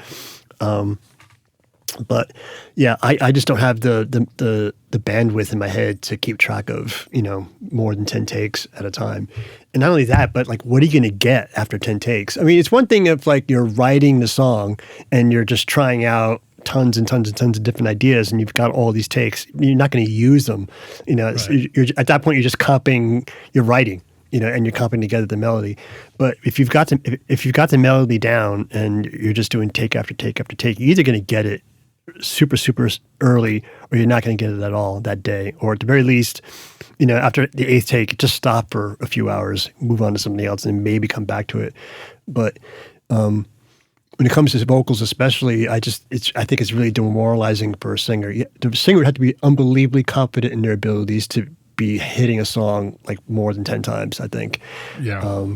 Because after that, it's like they start thinking about too much. They get in their own head. You've got like 5 people in a room staring at them while they're trying to do a vocal, and it's just way too much. Yeah. I mean, doing hundreds of guitar solos is one thing, but because you can look at a guitar and say that sucked, and the guitar is not going to know any different. You can still play the E on the 5th fret on the B string. It's always going to sound somewhat similar, but you tell a singer like that sucked, then you're done for the day. So yeah. And the challenge with the singer too is sometimes we forget in the control room, like the singer's going to sing it again, but they're thinking like, well, what am I supposed to do different this time? Right. Yeah. And it depends. I mean, I think some singers might know what they're going to do next, or they might know what they're going for. I've had singers tell me to just shut up and just keep rolling it, like don't even talk to me in between the take. You just keep repeating it until I tell you to stop. And that was the way we did it, And what I usually do, like when I'm working with a band for the first time and we're working on the very first vocal, on the record or whatever, I always tell the singer, like, look, I'm going to let you roll like 3 or 4 takes. I'm not going to say a word. And that's not because I don't like what you're doing. I just want to give you time to like feel out the track, get your voice warmed up. And by the 4th take, if I've got something to say, or if I feel like you're struggling with something, I'll let you know. I was like, hey, what's going on with this verse? Maybe you might want to try that, So don't misinterpret my silence for like indifference or like, like disapproval. It's just I'm giving you space to do your thing, But if any time before that you want to ask me something, by all means, ask me something, and I'll tell you what's going on, Yeah. But yeah, I just think you got to give everybody their space to work out what it is that they want to do, because you don't. I think like one of the worst things to do is to give them the idea that what they're doing isn't right, or if it's wrong, or if it sounds like something else. I think that's one of the worst things you can do as a producer when you're producing a song. Is like the band's doing takes, and he's like, what? That sounds like that Coldplay song. And as soon as you say something like that, they can't get it out of their head, And so I never say something like that until very late in the game. If it still sounds like that Coldplay song, then I have to say, guys, you might want to change a note here and there because it sounds too much like this, But never say that too early in the game because you don't know if that's the final product or if they're working something out. Because if they're still working it out and you say that sounds like this, then you're done. You're never going to get it. You're never going to get off that. Yeah. What about when how and when do you say? So is that the finished mix? Is that the rough? Yeah, exactly. What do you say then? I don't know. Hey, where are we at in the process? That's I always do that. Like, like when I'm mixing the record, I get like halfway through the record mixing and I look at the band and say, man, these are some of the best demos I've ever made. I can't wait to do the record. It's like, demos, what are you talking about? Yeah. Like, was that the scratch vocal? Yeah, Rick Ocasek did that to me once. I mixed a record for him and, oh God, it was like, I mixed half of a record for him, like somebody else mixed the other side. And it was like, 7 songs, and I spent like 10 days mixing these 7 songs and at Electric Lady, and we finished. And like 2 days later, he calls me up and he's like, "Hey man, so I'm listening to these rough mixes we did, and they sound awesome, man. So like I can't wait till you really dig in. We do the final mixes next week." And I'm like, "Final mixes? What are you talking about? I just spent 2 days in each one of these songs." And I was like, yeah, okay, sure. So what studio are we going to do the final mixes? And he goes, no, I'm just kidding, man. Sounds great. You want to come to mastering? But he left me hanging there for like a minute, like thinking, because I'm sitting there going like, he's worked with Mutt Lange, and Mutt is one of those guys who'll mix a record 6 times, and like, oh, maybe that's his thing. And oh, Jesus. Fucker. That's hilarious, man. That's hilarious. So now was that Weezer? No, that was his solo record, but yeah, we did Weezer shortly after that. Yeah. Yeah. And so one was that Weezer Blue album? The Blue album. Yep. Yeah. I had questions about that if you don't mind me asking. Sure. Well, how do we get a drum sound like the Weezer Blue album? You get Pat Wilson and you put him in Electric Lady Studio A. That's how you get that drum sound. It was a very simple setup. A lot of people get into this thing where they build a house around the kick drum and they do all these things. I used to do that very early on in my career, and I discovered that the benefits did not outweigh the whatchamacallit, the effort it takes to do something like that. Yeah, it's just like it takes forever. You want to move a mic, you got to take the whole tent apart and move it and then put it back together again. So like, really simple, like, like the kick drum would be like a 421 on the inside, a FET 47 on the out. The snare would be a 57 on top, a 441 on the bottom. The overheads were probably a pair of 87s. Hi-hat, who cares? I have no idea what I did in the hi-hat. Toms were probably 421s, although since then I'm a big fan of 414s on toms. Mm-hmm. Probably 87s on the in the room, and I think I might have had a close pair, a close mic on the like a close room mic on the drum set, which was probably a U69, I think. Yeah, it was like an M49, but like it's a stereo version of that. Oh, I can't remember the model number, but yeah, very simple. Yeah, I that's the way I've always mic'd drums. I don't spend too much time on drums. I mean, if the drummer's good, it's really simple to do a drum micing. I just remember that his cymbals were really big and really heavy, because every time you hit a crash cymbal, they would just ring forever. So doing punch-ins was always a pain in the ass, because we'd always have to get the crash from 2 bars before, so we had to pick it up from there and then punch in a bar later, because we needed the ring from the cymbals and stuff. Oh, because you guys were cutting to analog. Yes, all analog, tape editing, the whole nine. Yeah, I think like the last song on the album, Only in Dreams, there's like 4 or 5 edits between 3 different takes. Yeah. Wow. And so the master tape that you're recording on would have splices all through Yep. it for various edits. Yeah. What would be a process? Would it be like record the drums to tape, edit tape drums together, or punch in on drums? You just described a punch, I guess. Yeah, we occasionally we would punch, like occasionally we might punch a bar or two, or or a section, because the band did play to a click. So and you can actually hear the click in the intro to the Sweater song if you listen very, very carefully. Oh, nice. You hear ba-doom, deek, boom, deek, ba-dap, doom, da, da, doom. It's funny. I was actually I saw the band play on the 30th anniversary tour last year, and I was talking to Pat, hadn't spoken to him in ages, and I was like, you can hear the click track in the Sweater song. He says, no, you can't. I'm like, yes, you can. He goes, Chris, I know you can. I was like, fucking put it on right now and crank it up. And he was like, holy shit. And he's like, and then like a month later, he calls me up and says, I can't not hear it now. It's like every time I hear it, it's there. We didn't have iZotope RX back then. Yeah, exactly. Yeah, exactly. But I mean, if they ever, you know what? Obviously they remastered it for the box set that just came out, but I didn't know about it until they had finished the mastering session. I was like, oh, you should have told me. I would have somebody go in there and just like RX those 2 ticks out of the intro. But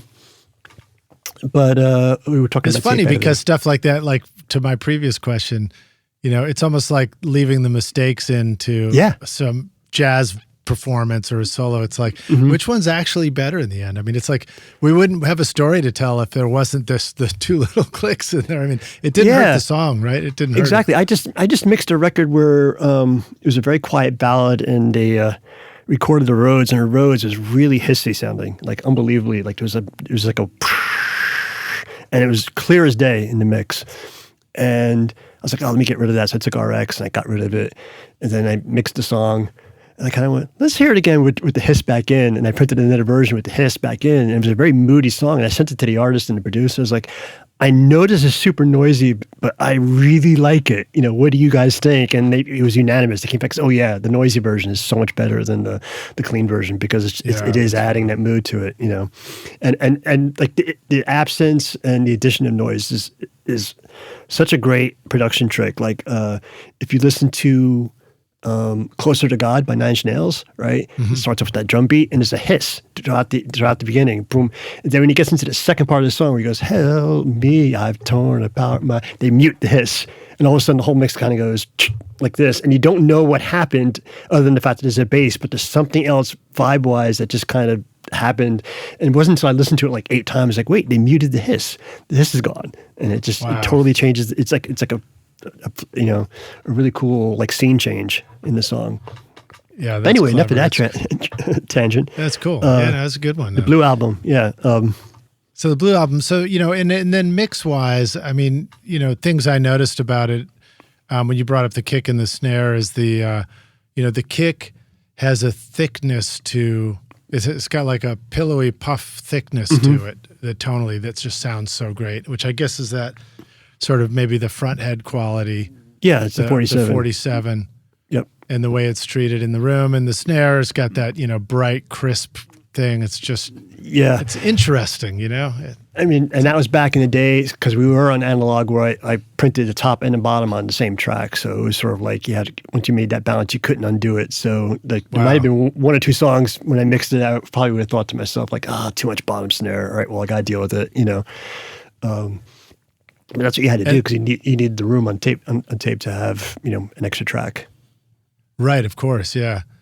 And then the other thing was just the cymbals are just so pleasant the way they sit against everything, so they're never like, there's never an aggression to the cymbals, at least, there might be somewhere, but in what I was listening to initially. I think it's because he used really heavy crashes, so they weren't super bright, that helped a lot. It was, and when we mixed the record, I know this too, is that was before I started using parallel compression on drums. So like the whole album, the sound of that album is the bus compressor on the SSLE, Wow. And I remember that being that's the one thing about that album mixing that I remember the most was that it was a struggle because you wanted the drums to be loud, but if they got too loud, they overtook the mix. And if they were too quiet, like the pumpiness of the compression was all due to like just very slight moves on the kick and the snare in the mix. If I pushed the kick drum too loud, then all of a sudden it was kick heavy. If I had it down too quiet, it would get overshadowed by the guitar. So it was this very delicate, like 2-3D balance between guitar, bass, and drums that would radically affect the compression on the bus, because I used to on the SSL, and I still do on an SSL, use a very high ratio. I use 10-1 with either the slowest or second slowest attack and the fastest release. Because I love the sound of the pumping of a SSL compressor pumping on the stereo bus. But that was a big struggle because every once in a while there's somebody in the band be like, yeah, we need to make that tom feel really loud, and on the Sweater Song, at the very end, on the Sweater Song, just before the guitar solo, there's a tom build, and the whole mix just kind of folds in on itself because I'm pushing the toms up, and everything kind of gets sucked away by the toms, and then it comes back in. And I remember just struggling with that for like hours. And at one point, I think I just threw up my hands, like, "That's it. I can't do anything more. That's it. Whatever it is right now, that's what we're going with." Because, when you're making a record, especially the first album by a band, you don't know if it's going to be a hit or not. You don't know how it's going to be received, and I'm sure for the first couple of years after that record was released, when I would hear that tom fill, I'd be like going, "Oof, I should have done that better," and then like a few years later when I started using parallel compression on drums, like almost all the time, thinking to myself, "Oh man, if I had just done this on the Blue album, things would be different," but that's just what happened, What a great story, man. That's awesome. And so did you said 10-1 was a go-to for me ratio on the two bus compressor? Yeah. That's wild. Cause when I've had mine, an SSL style compressor here or a plug-in, I remember thinking 4-1 seemed about where I wanted to be for most things. And then 10-1 was sort of hard hitting. Right. In a good way. So maybe I didn't push it enough, but now I'm going to go be like, I got to go see what 10-1 feels like again. Yeah. I mean, I would play with it constantly, but I might have gone whatever the next click down from 10-1 it is, what is it? 2, 4, and is there an 8 on there? I can't remember. Maybe it depends. I think there might be. I might have gone down, maybe on a song I might have gone down, 1 because it was too much, but I just something about the aggressiveness. I mean, you're making a rock record, so you want to be aggressive and you want things to kind of hit, smack you in the face. Yeah. Because we were mixing and we were always talking about like, we want the guitars on this record to sound just as loud, if not louder than the guitars on Creep by Radiohead. So that was sort of our reference. So like 10-1 just seemed to pushed the whole thing along quite nicely, so that way the drums could be heard. Because that was the one thing about the Radiohead records that I personally, don't get me wrong, I love the bends by Radiohead. But one thing about a lot of British style mixing is sometimes they push those guitars so loud that the drums just kind of get lost, and coming from a hip hop background, I'm like, that can't not happen.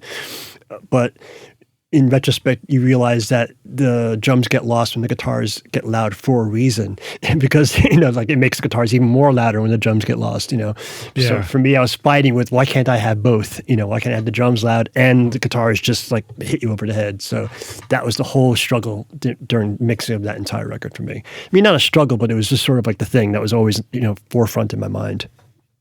That's great, man. Rock your music production with the updated Complete 15 bundle from Native Instruments, featuring Contact 8 and expanded hardware integration. Whether you're crafting cinematic scores, EDM bangers, or experimental soundscapes, Complete 15 gives you industry-leading synths, sampled instruments, and creative effects to bring your ideas to life. Contact 8 introduces powerful new tools like chords and phrases for instant inspiration, the Leap tool for dynamic looping, and Conflux, a hybrid instrument blending organic and synth textures in real time. And with Machine 3 now available, you'll enjoy even tighter integration with Machine Plus and the latest NKS-supported hardware from brands like Akai, Korg, and Novation. Plus, Complete 15 features revamped Massive X, Guitar Rig 7 Pro, and iZotope 11, helping you shape, mix, and master with ease. Use the code ROCK10 for 10% off at nativeinstruments.com.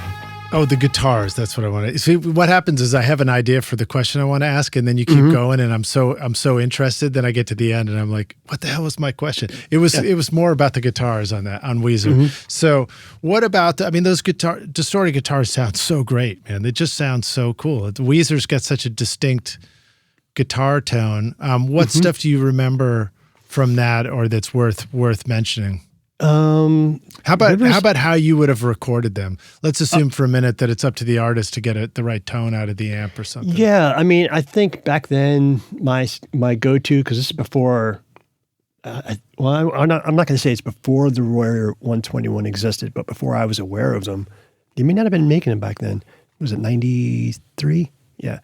So I probably was using a 421 and a 57. That used to be my go-to combination, and I probably used a different a different mic on a different speaker. So like it would be 57 on one speaker, 421 on the other. And I'm sure a couple years later I started putting both of them on the same speaker for more cohesion. And then maybe I might have had, and this is something I did back then. I might have had a 414, maybe about 6 feet back. That I might. I add in just a little bit, because you do have phase issues when you do something like that. And and the guitars would have been in a pretty sizable room space as opposed to during the something. During the tracking, we probably had everything kind of isolated. I know we would probably had Rivers' guitar in the sound lock between the control room and the live room at Electric Lady. And the original guitar player who did all the tracking was this guy named Jason, who quit the band before it was released. We probably had his amp buried in behind some gobos as far away from the drums as possible. And then the bass amp was probably in this little doorway at the back of the room between the outside hallway and the live room. There was it was like a double door, but they were 4 feet apart, so you can actually fit an amp right there, barely. It was probably just that. We tracked on a Focusrite Forte, so those were the ISA 110s, and those were probably just combined onto a single track, those mics, and maybe on the way to the tape machine, I might have passed it through. Yeah, I probably put it through these 1081s that the studio had racked up in the rack behind us, and then that into an 1176 to tape. So the 1081s were your EQ? I would EQ the mics individually as well sometimes, and then the 1081 would just be the general EQ before it hit the compression, and then that would go to tape. And yeah, it's very. My recording chain for almost everything I do is usually that simple. I don't like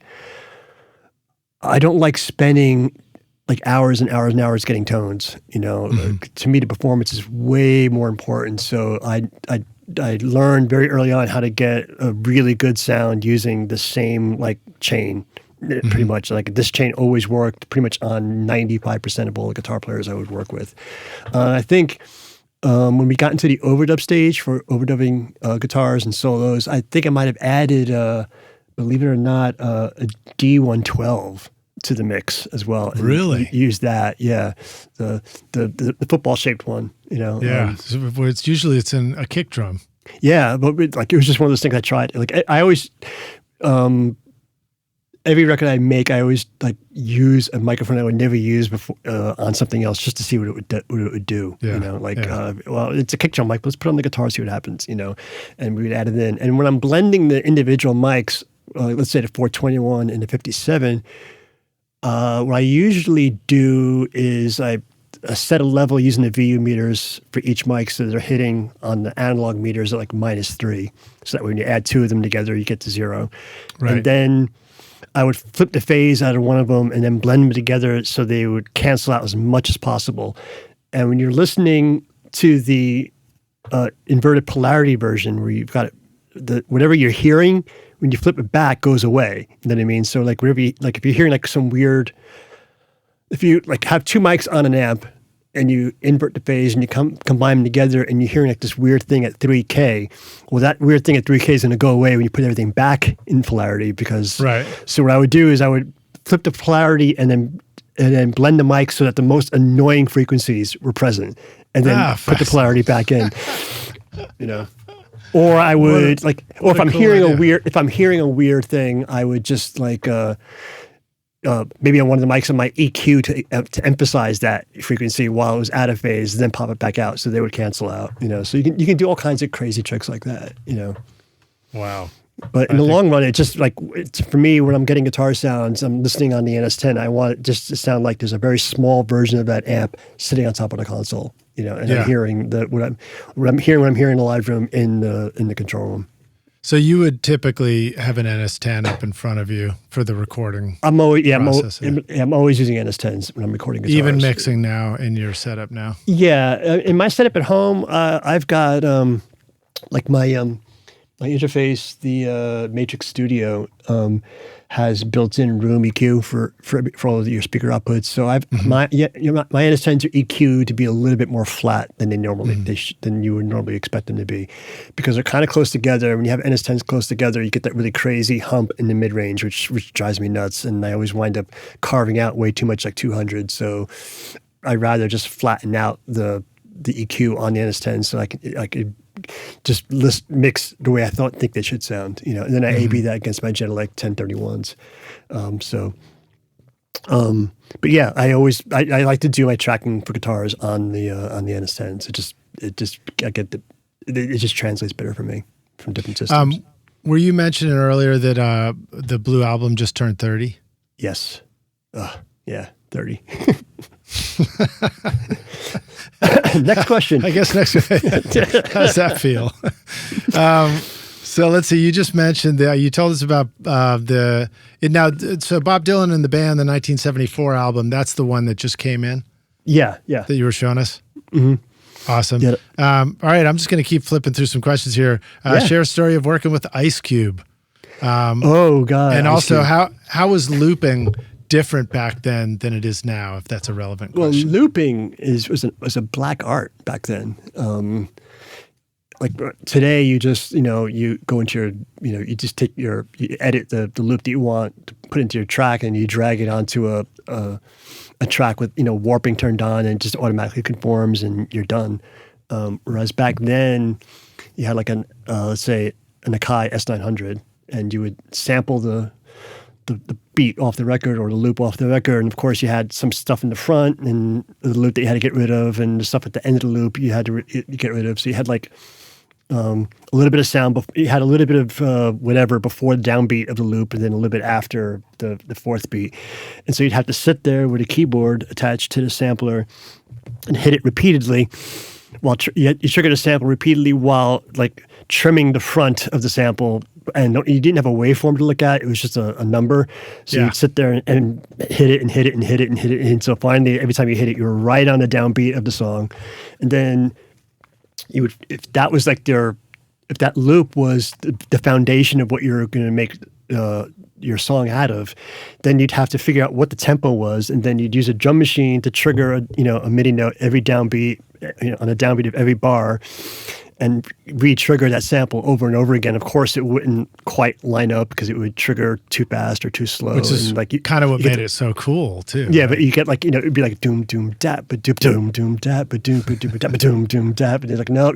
So what do? The only way you can make it fit is you have to speed the sample up until you start looping properly, and you continue to speed it up until you start hearing a flam at the end of the beat because you're going into the next part of the recording, and then you'd back it off. So now that's your part, and then you lay that on tape, and then it would like laying down a beat would take you a good 20 minutes to a half an hour, just because you had to because once you had it figured out, you had to print it onto the tape. You had to print it. To finish. And at Green Street, we had this method, like if we knew what the tempo of the song was, we would lay down a click, and then we would use that click as our reference, and then you'd have this box made by Roland called the SBX80.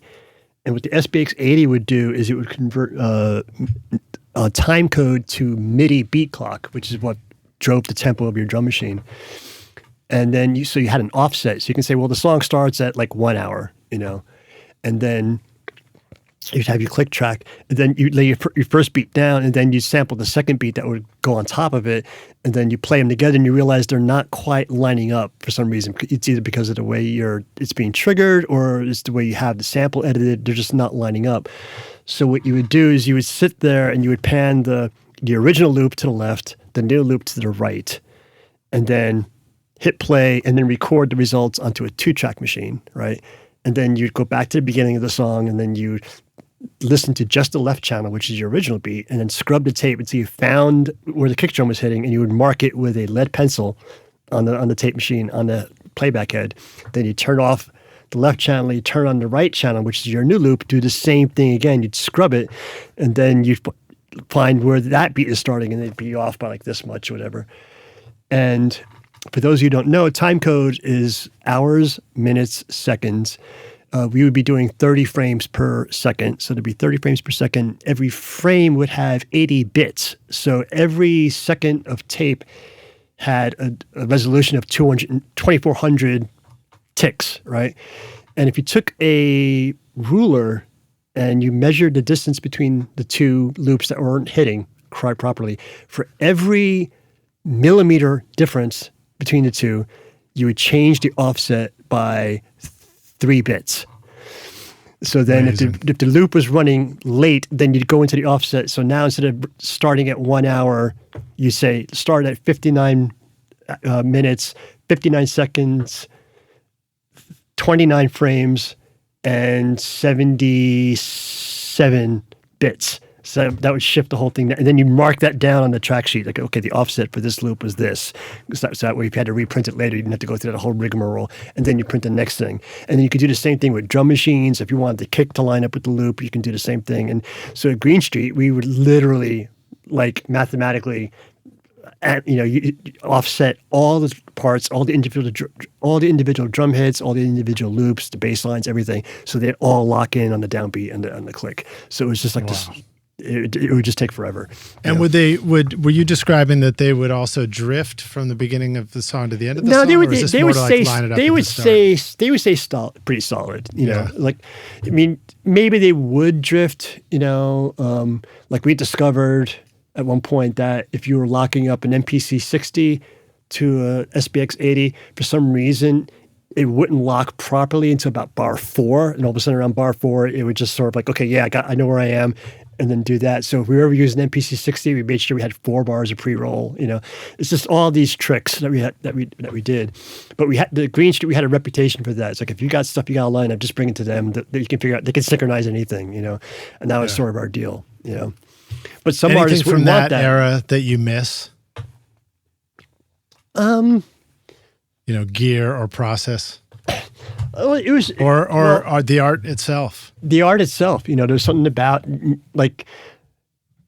like I said, not many people knew how to, in the late 80s, early 90s, like looping and putting beats together was sort of like an unknown, and you didn't have the internet, you didn't have YouTube to say how it was done.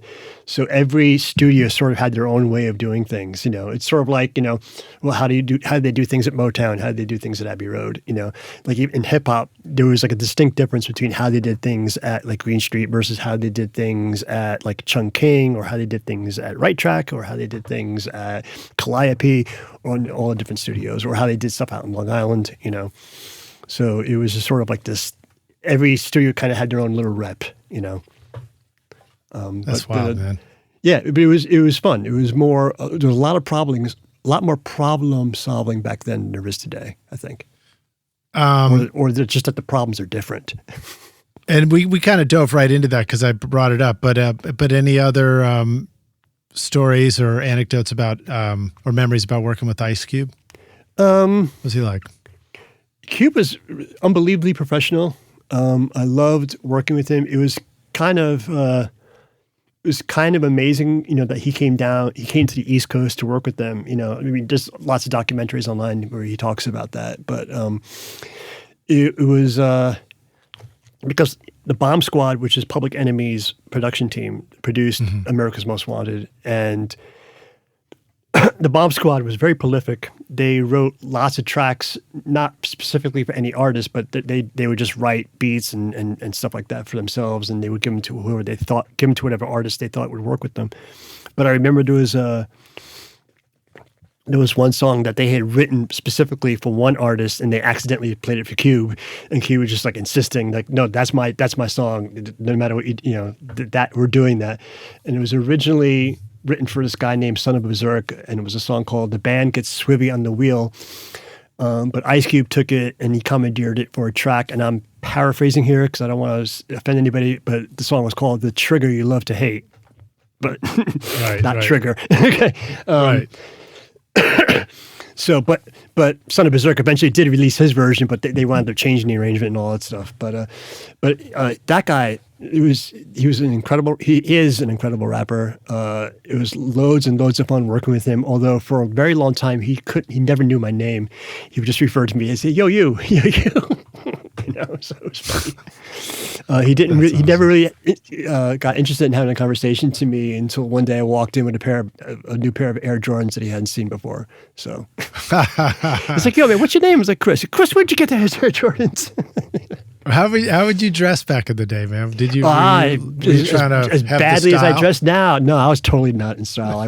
I wore flannel shirts before they were cool, and buttoned them up too high, and it's funny. Like, yeah. No, I was a really geeky guy.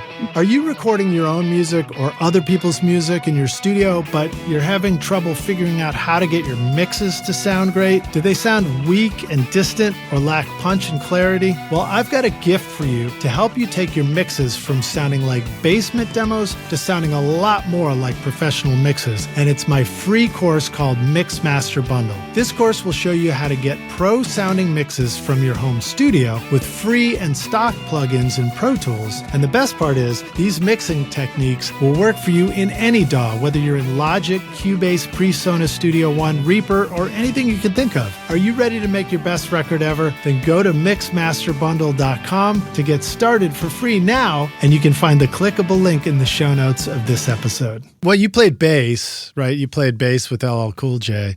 Yeah. And you probably told that story previously, but that was your number one instrument coming up and playing music? No. I'm a guitar player. That's my main instrument. Right. Yeah.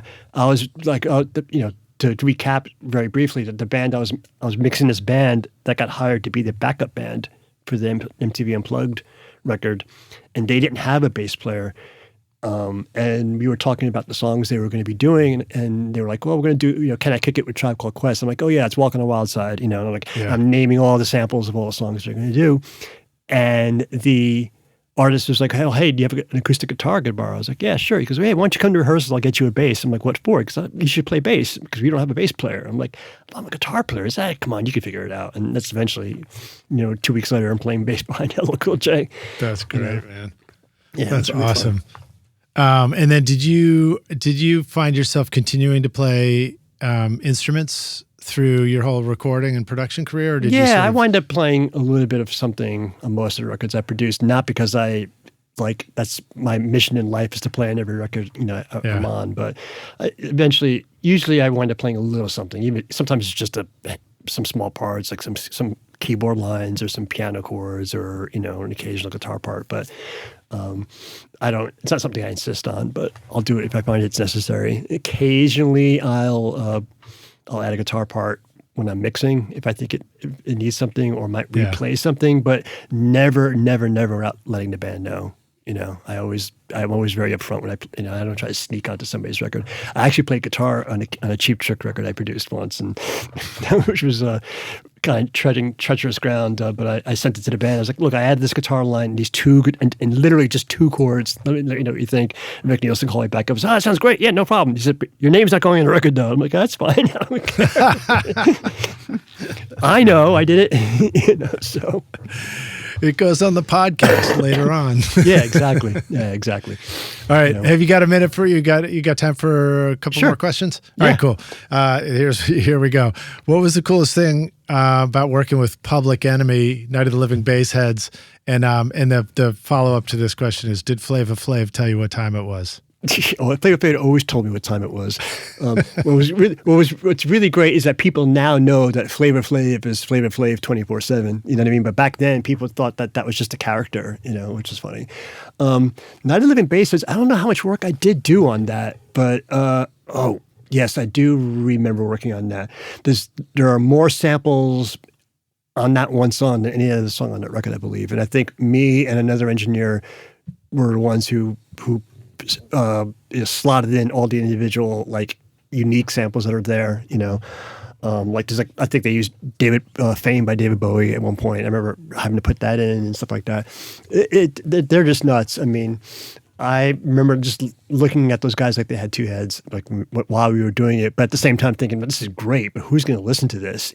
But that was the one thing. That was the one thing about the experience about making that record is that we all knew it was something really, really cool, but I don't think any of us had the idea of what the impact of it would be. It impacted me, man. I was driving around with my. I probably said this before, but I was driving around with my. I think it was like a 1970 something. VW microbus with the side door wide open in St. Louis, and my box speakers that I placed in the back and Velcroed, and they're cranking Public Enemy up at maximum volume. Right. In the 80s. I loved it. Yeah, like I said, we didn't. Like I said, we knew, but sometimes you make a record and you love it because it appeals to your interest and your sensibilities, but you're not too sure if anybody else is going to get it. Yeah.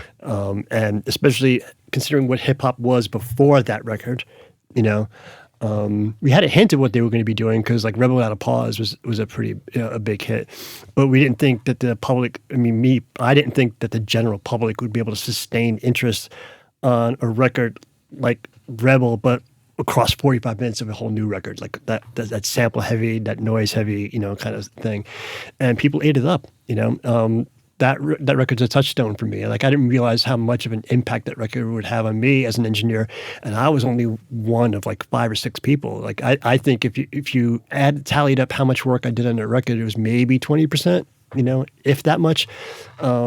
But people wanted to work with the Public Enemy engineers after that, and so when that record came out, I had my own set of clientele at the studio, as did all the other engineers. We all developed, our clientele because Nick Sansano, the guy who did the majority of the recording on that, he was booked solid after that record came out. And people couldn't work with him, and it was just Chris worked on that record as well, and so okay, we'll work with Chris. It's great, and so that's kind of how it happened. And then because of the Bomb Squad using Green Street as their home base, we just wound up getting our hands on just so much stuff, like remixes from Madonna and Janet Jackson, Paul Abdul, and working with Belle Biv DeVoe and Bobby Brown and all these other people, and it was just nuts. It was just absolutely crazy.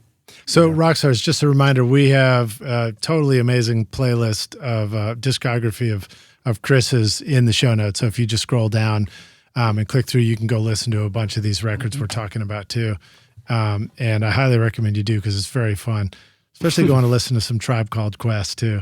Oh, I love working on that record. I only did 2 songs on Low End Theory, but they're the best ones on the record. So, which were your 2 songs on that? I worked on these 2 songs. One's called We Got the Jazz, and Check the Rhyme is the other one. And I did that record after that same MTV performance with LL Cool J. Tribe was on that performance. And then when I was talking to Q-Tip after it was over, he asked me, he's like, what do you do? And I'm like, well, I'm an engineer at the studio. So I go, well, great, I'll come down. Let's work together on a couple of tracks. And like a week later, we wound up recording those 2 songs together. That's great, man. What a blast. All right. So total about face here. Yeah. If you were doing a recording session right now, how would you mic up Bob Dylan's acoustic guitar? It would probably be a 414, pretty close to the bridge near the upper strings, pointing away from the hole. And then I have a B&K 4011 small diaphragm condenser. And I would probably have that somewhere near the 12th fret and maybe angled slightly more toward the sound hole. And that's my usual starting point. Then maybe, well, since it's Bob, I might have like a 47 and about 2 feet back of that just to, capture an overall and then figure out which combination or right. or just Make sure which one microphone. Yeah. It's for working with Bob. It's just, he doesn't like a shit ton of mics and everything, but I put up as many as he will tolerate. Because sometimes I'll be setting up mics. He's like, what do you need that one for? And I'm like, all right, that's the last one I'm going to put up, just to cover bases. That's all. Yeah. That's great, man. What was your role in Soul Coughing Irresistible Bliss? I mixed Super Bon Bon, which is the big song off of that. Look at you go. I originally met with them before they recorded their first record about the possibility of co-producing and mixing and engineering the first record. But they were very upfront with me, and they were like, we just had a meeting with Chad Blake, and and he did Kiko by Los Lobos, which is our favorite record in the whole world. So we're just taking this meeting because the label wants us to meet with you, and we hit it off, And so when they did Irresistible Bliss, I think David Kahn and 2 other people worked on that record, and they called me up and like, we got this song, and 2 other people have mixed it, and it's not quite right yet. It's missing something. Could you give it take a stab at it? And I was like, sure. So I called up Soundtrack Studios in New York City, and I was like, well, if these 2 guys couldn't get it right, there must be something wrong with the track. So let me book a day and a half. So I'll do a full day of mixing, print it, and then come in the next day and tweak it if necessary. Because there's obviously 2 mixers couldn't get it right. There's probably a problem with the mix or with the track. And so I got there. And I just did what I normally do. I just kept on mixing and mixing and mixing and mixing. And then about 3 hours into it, I hit play, and I was like, there's nothing here I want to change, really. And the only note I got was from David Kahn, the producer. He said, make sure the bass is leading the track. I mean, the drums should be doing their thing, but the bass is the driving force. And so I did that, and I listened to it a couple of times. Then the band showed up at around, I started at like 10. The band showed up at around like 1 or 2. And I was like, do you guys want to check this out? And they're like, are you done? I'm like, I don't know. You tell me if I'm done. And I played it for them. And they were like, play it again. And I played it again. I listened to like 4 times. They're like, man, you're done. Sounds great. And that was it. That's but awesome. the secret to that mix is that almost everything except the kick drum is going through the Eventide H910 in some way, shape, or form. And I have it set to a weird spreading algorithm, and because everything kind of, if you listen to that mix, everything is swimming. It's just like it's just like that, and that's what it is. So it's just like the H910.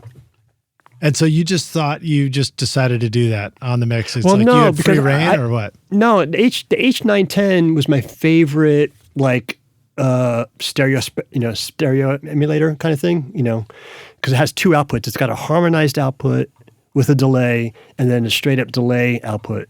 So the delay output would be set to like 7.5 milliseconds pan to the right, And then the harmonized output I would have set at 15 milliseconds and pan that to the left. And I used to always use that for vocals just to make the vocals sound wider. And then sometimes I put the bass into it. So I was just sort of sitting there at the console. I was like, oh, that sounds good. Let me put the samples and the keyboards through that. Oh, yeah, that sounds good too. I just kept on doing it. And I was like, that might be too much, but let me play for the band. And the band thought it was awesome. And that's it. That's one of my favorite mixes I've ever done. That's one of my a blast, man. That's one of my signature mixes. It's such a great mix. It's such a great track. All right, last one. Lemuria, Kick In. Oh, God. Yeah, what about it? Great trippy intro into like an upbeat pop song about moving to Punxsutawney. I think it was. I think those were some of the lyrics. Tell us about those guys and what that record was. There's a three-piece. One of the guys lives here. The other two, I can't remember where they live. I want to say upstate New York, but I could be wrong. I have to. It felt very East Coast in New York, I have to, and we did it here in Austin. But I have to make a confession here. I don't remember the song that you're referring to. Oh, it's all right. It's all right. I just was taking notes on the one I was listening to, but it was just, it struck me as a very cool band. I love that. Yeah, very pretty experimental. They allowed me to do whatever the hell I wanted, within limits, obviously. But that's the only thing I always ask of any band that I produce is like, at the very least, let me try my ideas. If you don't like them, I'm more than happy to like say, yeah, okay, great, shelve it. But just and that's the way I produce pretty much all the way around. Like it's like I'm always willing to try an idea, Yeah. Because you never know. Even ideas in the back of my mind, I'm like, that's not going to work. I know that's not going to work, and you never know because sometimes it surprises you because what you hear in your head and what comes through the speakers are almost always two wildly different things. Awesome. Well, this is the closing one. Chris, it's hypothetical. We get to take the Wayback Studio machine, and you've answered it a couple times before, but I'll ask it again. You go back in time, find young Chris, and say, listen, dude, I've come back to give you this bit of advice. Here's the single most important thing you need to know to be a rock star of the studio yourself today.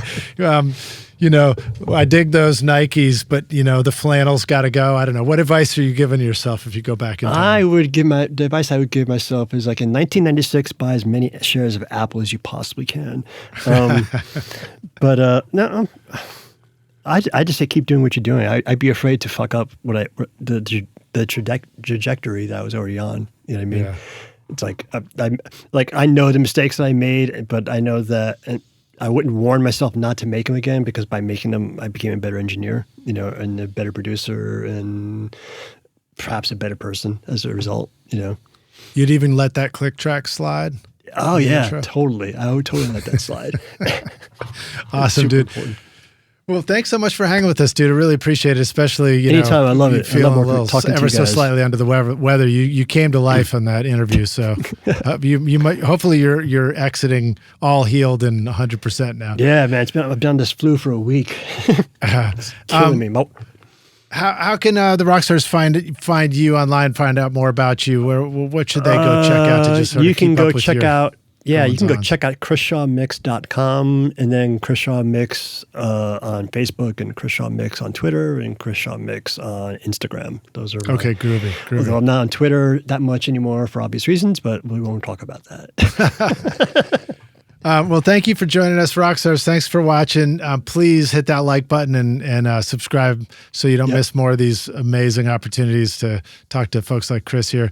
And if you got questions, drop them into the comments, and I'll do my best to answer them. And if Chris doesn't see it, I'll send it your way and see if it's one you want to look at. But thanks so much, Chris. Great to hang with you, dude. Great. See you later. All right. Cheers. Bye.